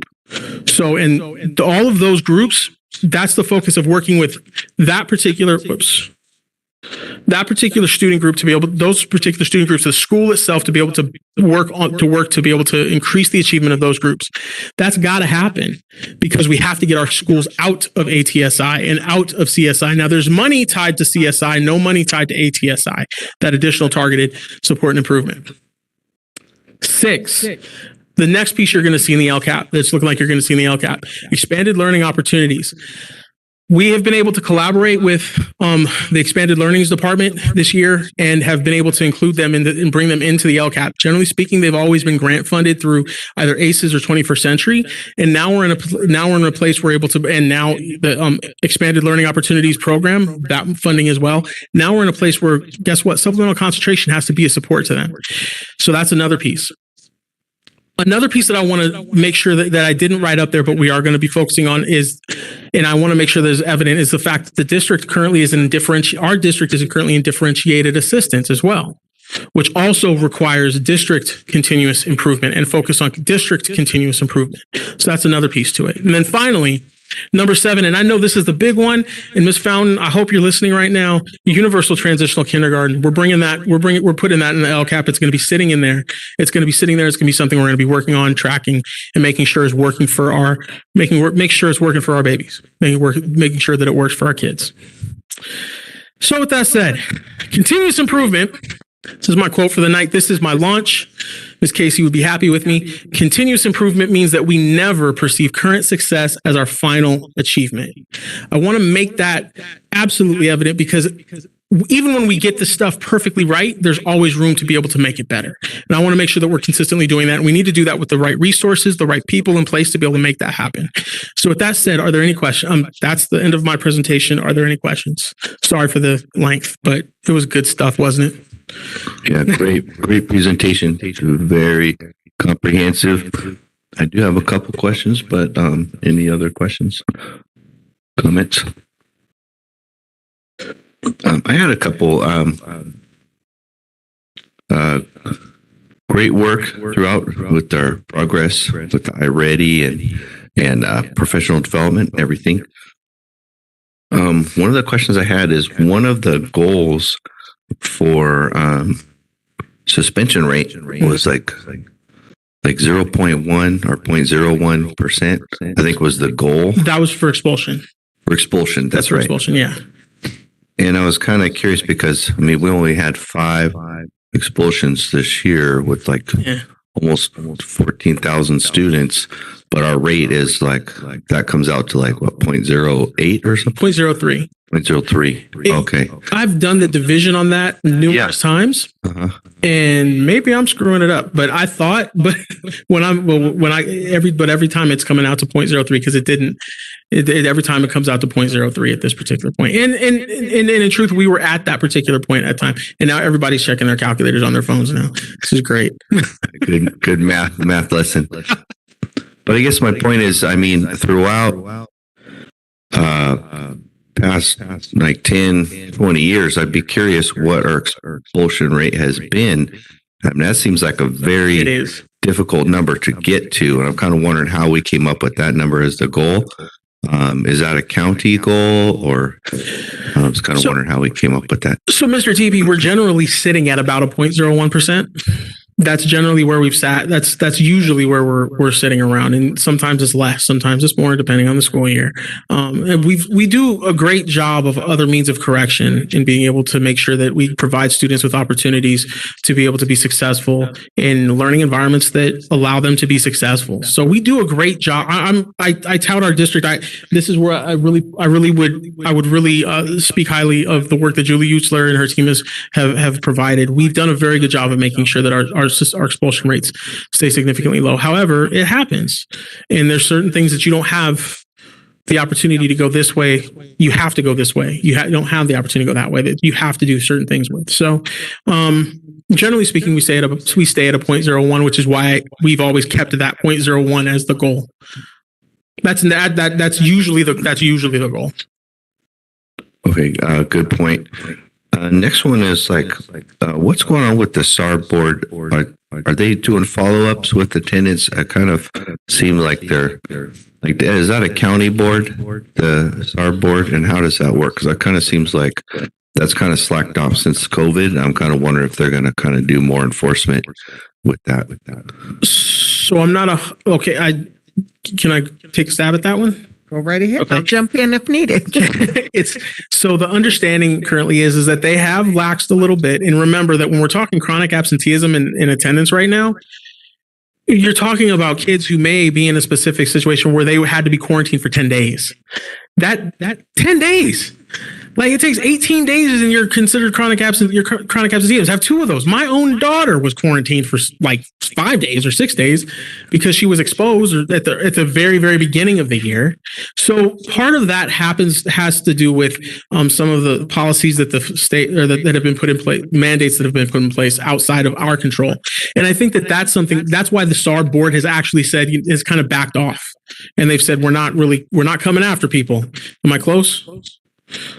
You're close. The other thing that we need to remember, and he was actually spot on about the attendance being impacted, and not just in Lancaster School District, but across the state.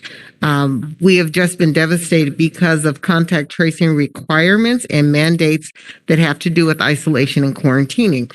And that impact, we felt that definitely in our attendance. We see it every day in our attendance. We see it reflected in our growth in our independent study program, our virtual program, which has grown probably 13-fold by what it was pre-COVID. And then we've seen it in staff absences as well, because the same rules and regulations that apply to as far as quarantine and isolation also apply to how we deal with positive cases when they are impacting staff as well. So we have seen a huge impact in that. As it pertains to SARB, because of that, we've had to take a different approach. You may recall that we have a contract with Schools Innovation and Advocacy, and they actually presented to Mariposa School on their attendance and what they were doing to be proactive. So the SARB board is one of the last steps after you've done all of these other preventative measures. So have we contacted parents? Have we met with parents? Have we done home visits? And it's been a challenge to do some of those. Have you made the phone calls?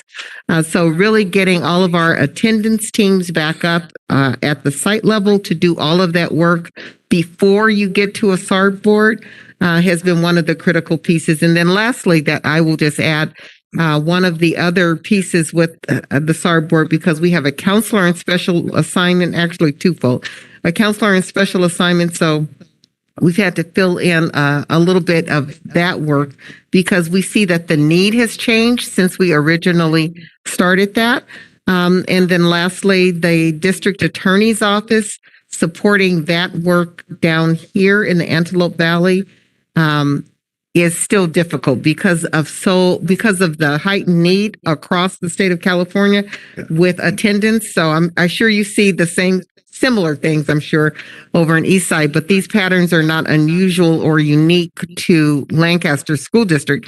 So the need is just far greater than district attorney offices can respond to right now.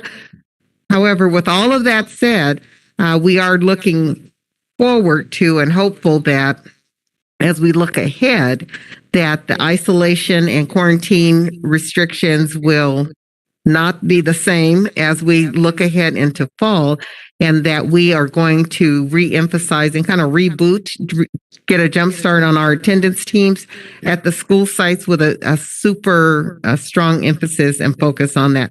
So the SARB board is probably not as effective because it's way down the road as having strong attendance teams at our site. So that is really one of our primary focuses. What can we do to be more proactive and responsive to the needs on an ongoing base to try to catch some of these things and mitigate and provide the support for the family so that we can nip it in the bud as early as possible. Yeah, that explains a lot. Yeah, very good. Well, that's going to be an ongoing work for the LCAP too. But great job with just encompassing everything, and it's neat to see all the participation and input. And so great work. So I'm looking forward to continuing down the journey. The plan will be available on June 3rd or June 7th. The next board meeting, we'll be presenting it in public forum. So you'll see the actual plan at that point. Actually, a couple days before. Fantastic. Great work. Keep it up. Thank you. Thank you very much, Dr. Goins. And also just want to say to the board, as well as any audience members, if there are any questions between now and the meeting on the 7th, I would encourage you to reach out to Dr. Goins, who will be happy to share additional information as well as take any input that may be able to be reflected in here if it's not 100% clear, or if there's other ideas that perhaps were not included. So thank you. Helpful to receive the document in advance.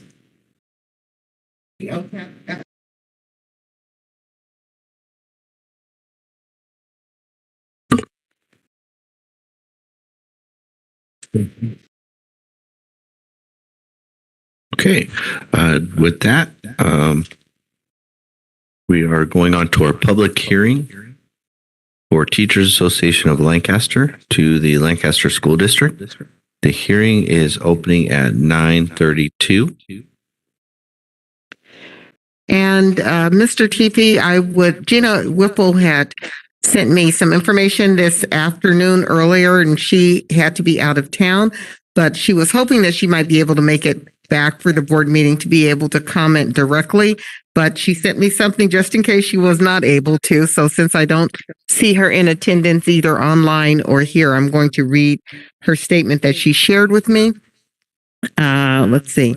I wanted to share that, and this is again on behalf of Gina Whipple, TAL president. I wanted to share that TAL is looking forward to our upcoming negotiations, and I'm confident we will reach an agreement swiftly.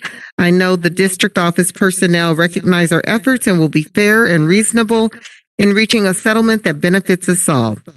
Have a safe and peaceful evening if she doesn't see us at the board meeting. So she was thinking about us in advance, and we thank her for that comment. Great. And any other comments? Okay.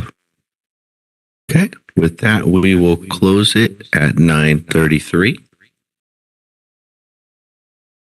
And next we have a public hearing, Lancaster School District to the Teachers Association of Lancaster, opening at 9:33. As the district, we too are looking forward to a positive outcome with our negotiations with our Teachers Association. We've been blessed in this district to have successful negotiations with both TAL and CSEA, and we know that the 22-23 negotiations will be equally successful. This year with the TAL, we are doing cover to cover, and we've actually have a pre-negotiation planning meeting scheduled for the end of May to strategize on how we want to chunk the contract and make sure our time is effective and efficient. I knew there was another E word. Thank you. I must be getting tired. Thank you. Thank you. Any other comments for the Lancaster District? Okay. With that, we will close that hearing at 9:34.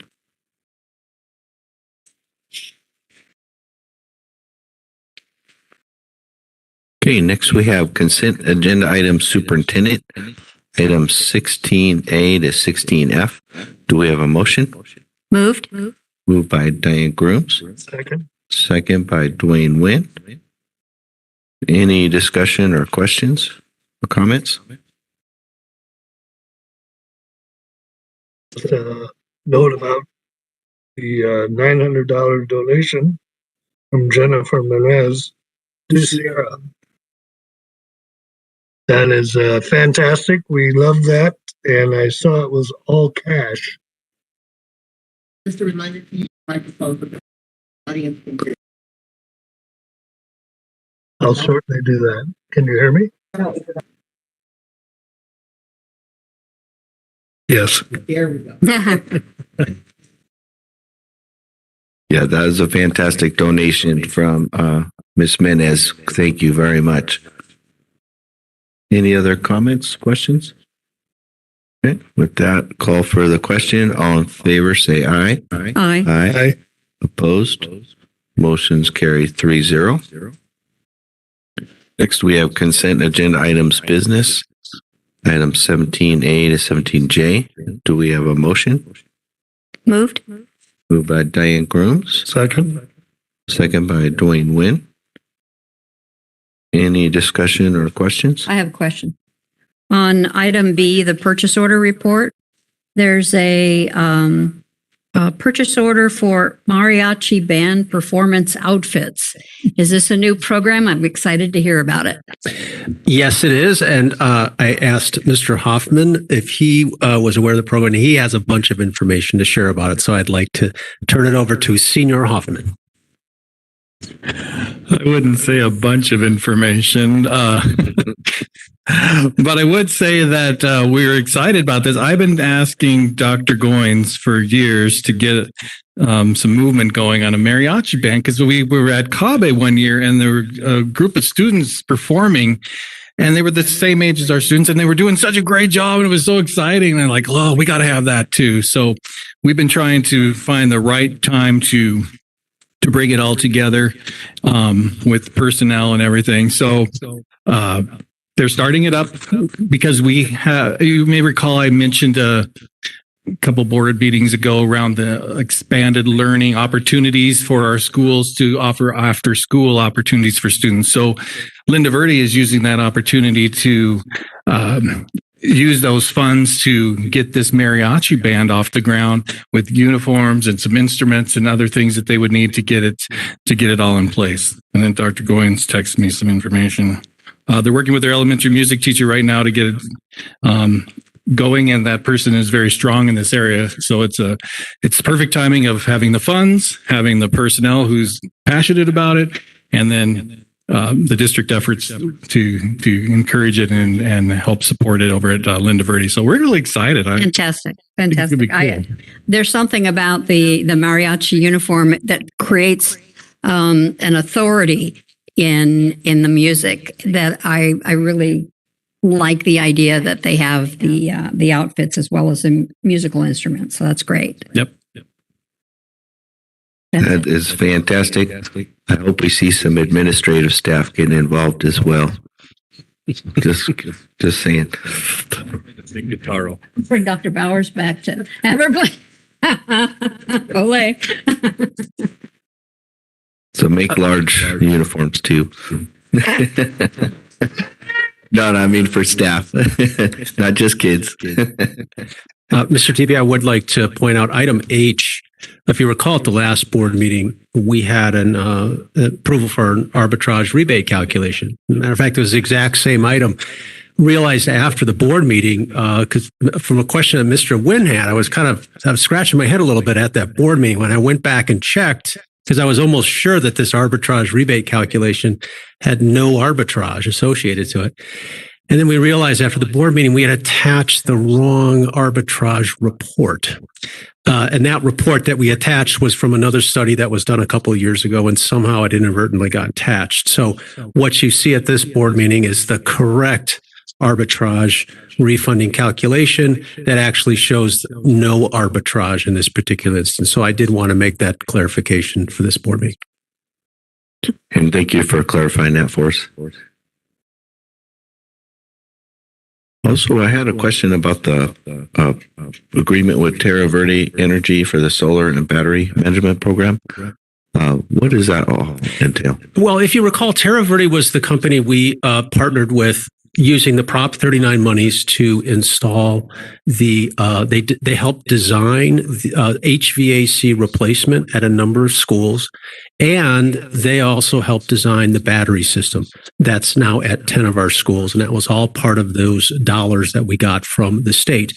And so we got all of the HVAC equipment and the batteries for essentially nothing. An important part of these batteries, though, is maintenance and monitoring to make sure that they're performing optimally so that we can continue to demonstrate to the state, the California Energy Commission, that we're meeting these energy savings goals. We have to do this for 5 years. If we fall out of that window, we potentially risk the funding that they sent to us. So Terra Verde is instrumental in monitoring how these batteries perform so that they do exactly as they're designed, which, as you recall, is shaving off the peaks during the day when people are flipping air conditioners on. The batteries kick in and they shave off that peak, saving us money. And also then on the weekends, selling that excess power onto the grid to other vendors to realize capital gains back. So we had originally hoped, as part of a service agreement, to come into an agreement with the city of Lancaster for a power purchase agreement. And we tried really hard with some attorneys to develop some language. And that language never came to fruition. Part of that agreement would have been the city of Lancaster paying that annual service fee in conjunction for them having access to our batteries to actually call upon them. That agreement didn't work out, but we still need someone to maintain and monitor the battery operations. And so we are now into an agreement with Terra Verde to make sure that those batteries are performing at optimal performance. And what approximately is our yearly savings from the battery program? I'm sorry, I don't have the calculation in front of you.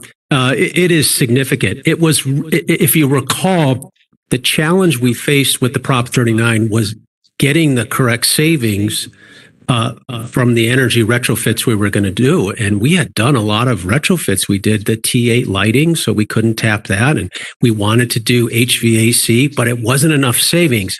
The batteries made it work. So those batteries, I can't tell you the exact dollar amount they save, but if you'd like, I can bring back some values to the next board meeting. I know we also need to bring in Terra Verde to demonstrate what these capabilities are. And with this agreement now in place, I feel that they would certainly be partners to come to a board meeting and really show you what the capabilities are with some fancy graphs and charts. That would be neat to see. Cool. Yeah. Very good. Very good. Okay. Any other questions, comments? All right. Call for the question. All in favor, say aye. Aye. Aye. Aye. Opposed? Motion carries 3-0. Okay, next we have consent agenda items, educational services, items 18A to 18H. Do we have a motion? Moved. Second. Moved by Mr. Nguyen, second by Mrs. Grooms. Any questions or comments? Yeah, Mr. Hoffman, the memorandum MOU with the National Center for Youth Law, that seems that it's not just our district involved in this. Well, they partner with us and the high school district. They've been providing the services for us for the last couple of years, where they provide 2 education liaisons and a program manager that oversees our 2, and work with the high school district in conjunction with that articulation.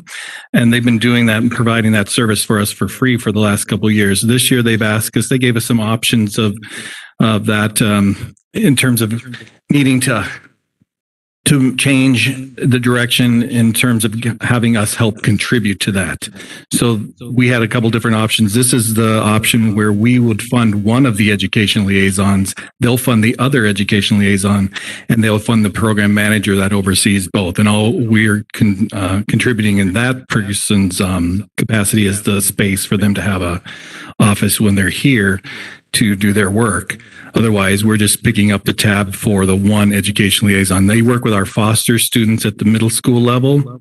That, as we talk about the tiered levels of support, students that need extra social emotional counseling, wellness check pieces that are at a more of a higher tiered level is what these folks do for us. So they have a caseload of students that they see and support. I guess I must say I hadn't heard of this in the past, and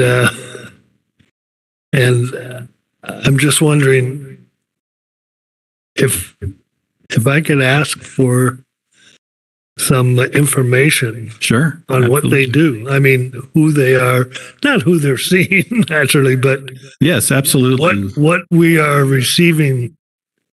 It sounds like it was great in the past when it was free. Yes, so that's why we wanted to continue our partnership. So, and I know it's coming from supplemental funds, so that's why I'm concerned. Sure, absolutely. I can bring back information. Thank you. That'd be great. Thank you, Bart.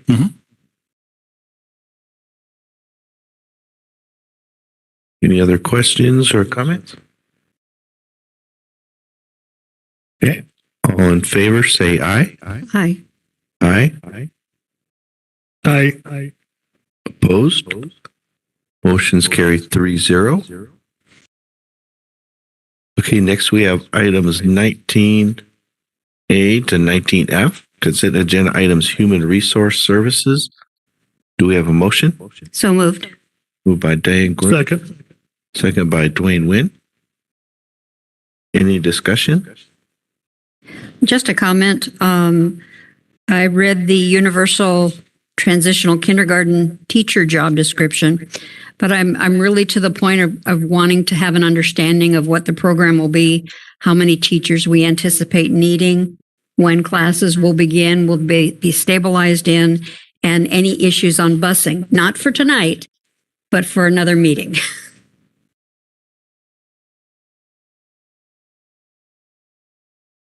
We will be happy to provide you with all of that information in a follow-up.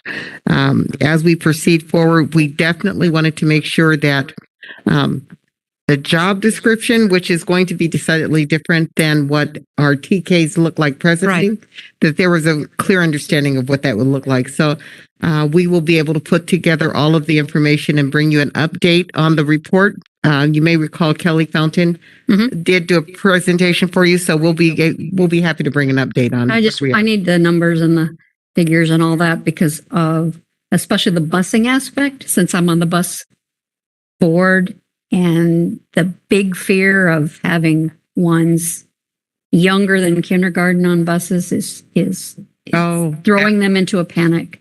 Okay, understandably so. We will have that presentation next month. Great. Thank you.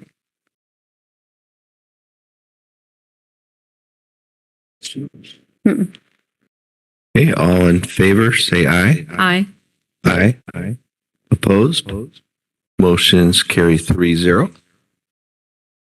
Okay, next we have consent agenda items, innovation and technology services, items 20A to 20E. Do we have a motion? So moved. Second. Moved by Mr. Nguyen, second by Mrs. Grooms. Any discussion? Rebecca? Nearpod? Nearpod is a really cool interactive system that we use for delivering lessons. So teachers can develop a lesson and put the standards in and have video and questions and quizzes, or they can use one from the library that's already pre-built. It's a great interactive software that we use with kids in the classroom. And it's coming from Title I. That's federal funds, correct? That's correct.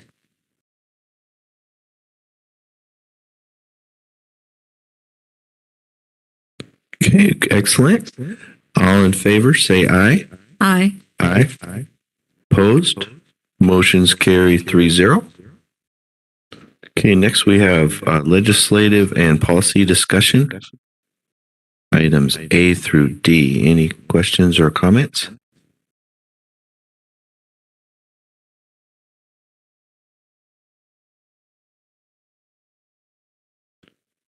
I had put together a resolution to allow employees to provide exemptions for weekly COVID-19 testing. So I'm anxious to see, apparently, Ms. Grooms let us know there's going to be a hearing May 19th coming up about that issue at the state level. So I'm really hoping that will go through. But also too, I'd like if we could have this resolution maybe go to our attorney and if he could make some of the changes we kind of suggested during closed session. And then we'll wait and see if we need to bring it back for a future board meeting. But at least we'll have it ready. So in case we do need to. Great. So we will definitely keep an eye on what's happening with mandated testing at the state level.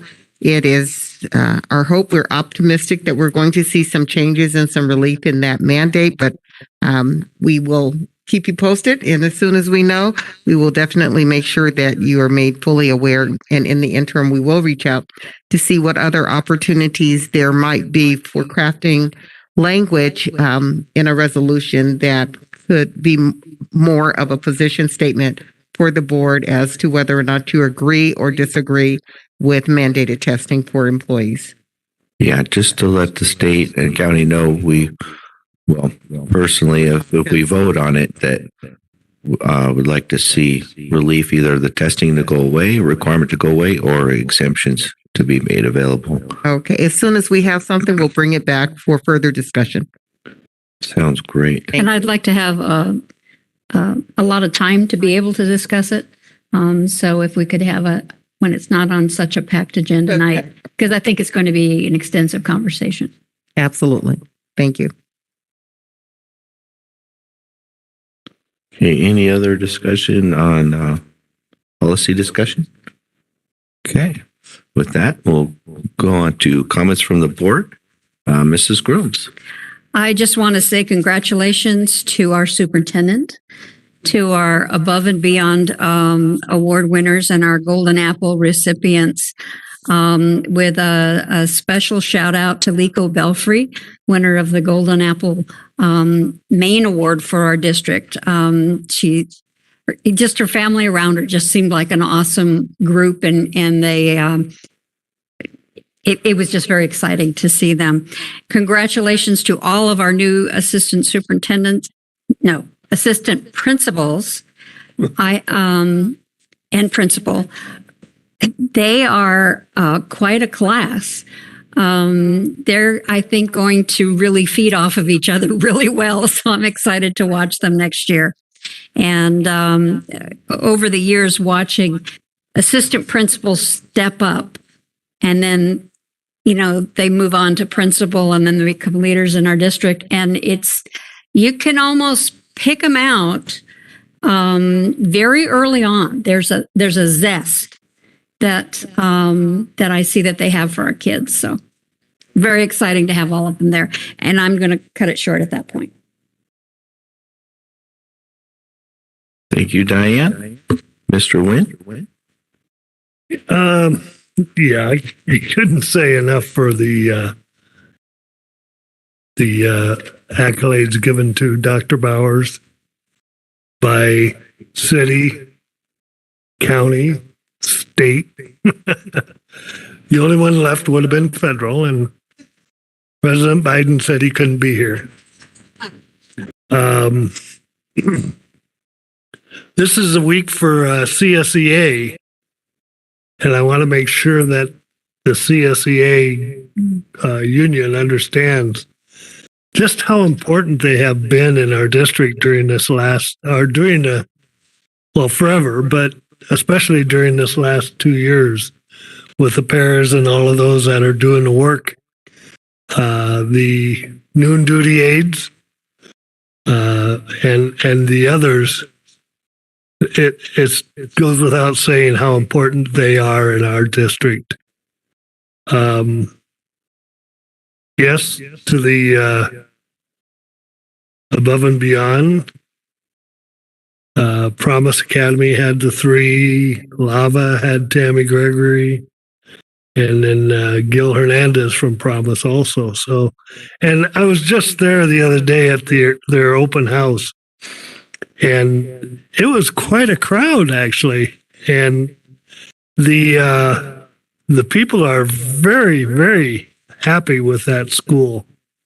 So for all of this district that put that school together and moved it to the Lincoln campus, thank you very much for me, but for them and for the students. They're just, you can see the smiles on their faces.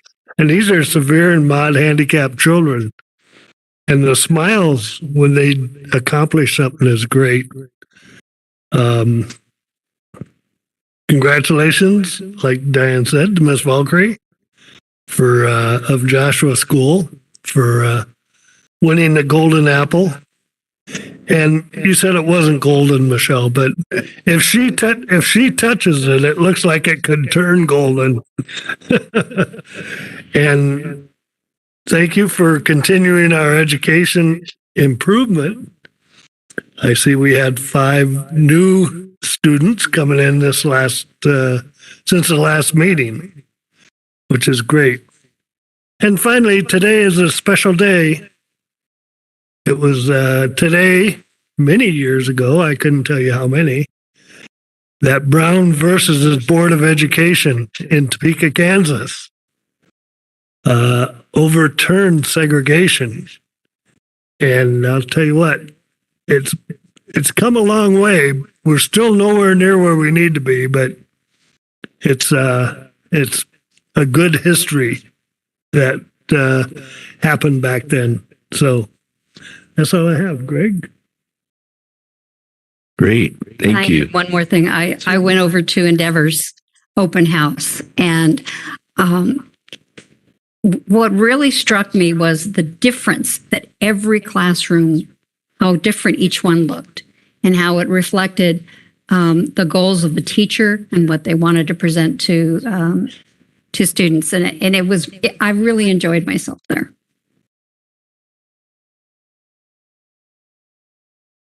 Thank you. It's neat to see we have open houses and back in school. That's great. Fantastic. And wonderful group of new administrators coming in. Boy, their energy and enthusiasm was contagious. It was great to see. Hats off to Lexi and your staff for bringing them on board. And we're looking forward to many exciting years with them. That was fantastic. Great work with the LCAP. I know it's a huge endeavor to get all those areas covered and get input from everybody. But it looks like we're on the right track and looking forward to our vision for the years coming up as we track more data. And I especially like the early literacy component and reaching those kids, helping them learn how to read at an early age. I think that's critical. Great input from parents tonight. I know there were some different concerns. One thing I just wanted to make known that we definitely do not tolerate bullying in our district at all. And we will definitely reach back to those parents that are having concerns, make sure they're addressed. And also they had some good points about if we could look into the possibility of, they were talking about the traffic at Sierra about the gate being open or maybe moved and maybe an access for daycare or something like that. If we could look into that. Also, a parent mentioned the sex education program. I know as far as I've known, we've always had a time when parents can review the program before it's presented, and that if they want to opt out their students, they can. So I know that's always been an option in our district. So just an orientation to go over what it is. So I know we've had that in the past. So I continue, we'll plan on continuing that. Great board meeting. And again, congratulations to your recognition. Great job. Yeah. Thanks again to Jerry and who else was involved in that? Danita, right, for being able to pull off a surprise for you. That's 2 this year, Jerry. She's in the back room. And Ms. Bowers? I am not going to be long. I just want to say thank you. This evening was a complete surprise. I was very set to honor so many others, and to be honored myself was amazing. So thank you. I just don't have any more words for that other than expressing the gratitude that I'm sure I feel. And I do want to congratulate everyone that was appointed this evening, that received awards. It was an amazing evening and filled with joy, and the smiles was just heartwarming to see all of that. And the eagerness of all of our new people that will be joining the Lancaster team is very exciting. So I look forward to reading about the fantastic work that we're doing out here. I'll keep an eye on things so I can stay excited and tuned in and connected. With that, I just want to say wonderful. Well, thank you for a great year, because our next board meeting will actually be after the end of the school year. And say thank you in advance to everyone for an outstanding school year and all that they have done, parents, the students, but especially our staff, because it has been an interesting and very unique school year, lots of hard work, and people have really stepped up to the plate to do whatever it takes to keep things going, keep our schools open, and keep our students and our families engaged and safe at the same time. So please know how much all that you do is appreciated. And thank you to everyone for showing up and bringing your best self each and every day. And to all of our promoting 8th grade students, I wish you all the best as you prepare to step into the world of high school over the summer. So congratulations to each and every one of you. I will have an opportunity to visit a couple of our promotion ceremonies. I look forward to that. And to everyone that will be promoting on the 2nd, congratulations, enjoy, and have a fantastic and a safe summer. Thank you. Thank you. And with that, we will adjourn at 10:02. Do we have a motion? So moved. Second. Ms. Groom, second by Mr. Nguyen. All in favor, say aye. Aye. Aye. Opposed? Motion carries. Have a great evening. Thank you, everybody.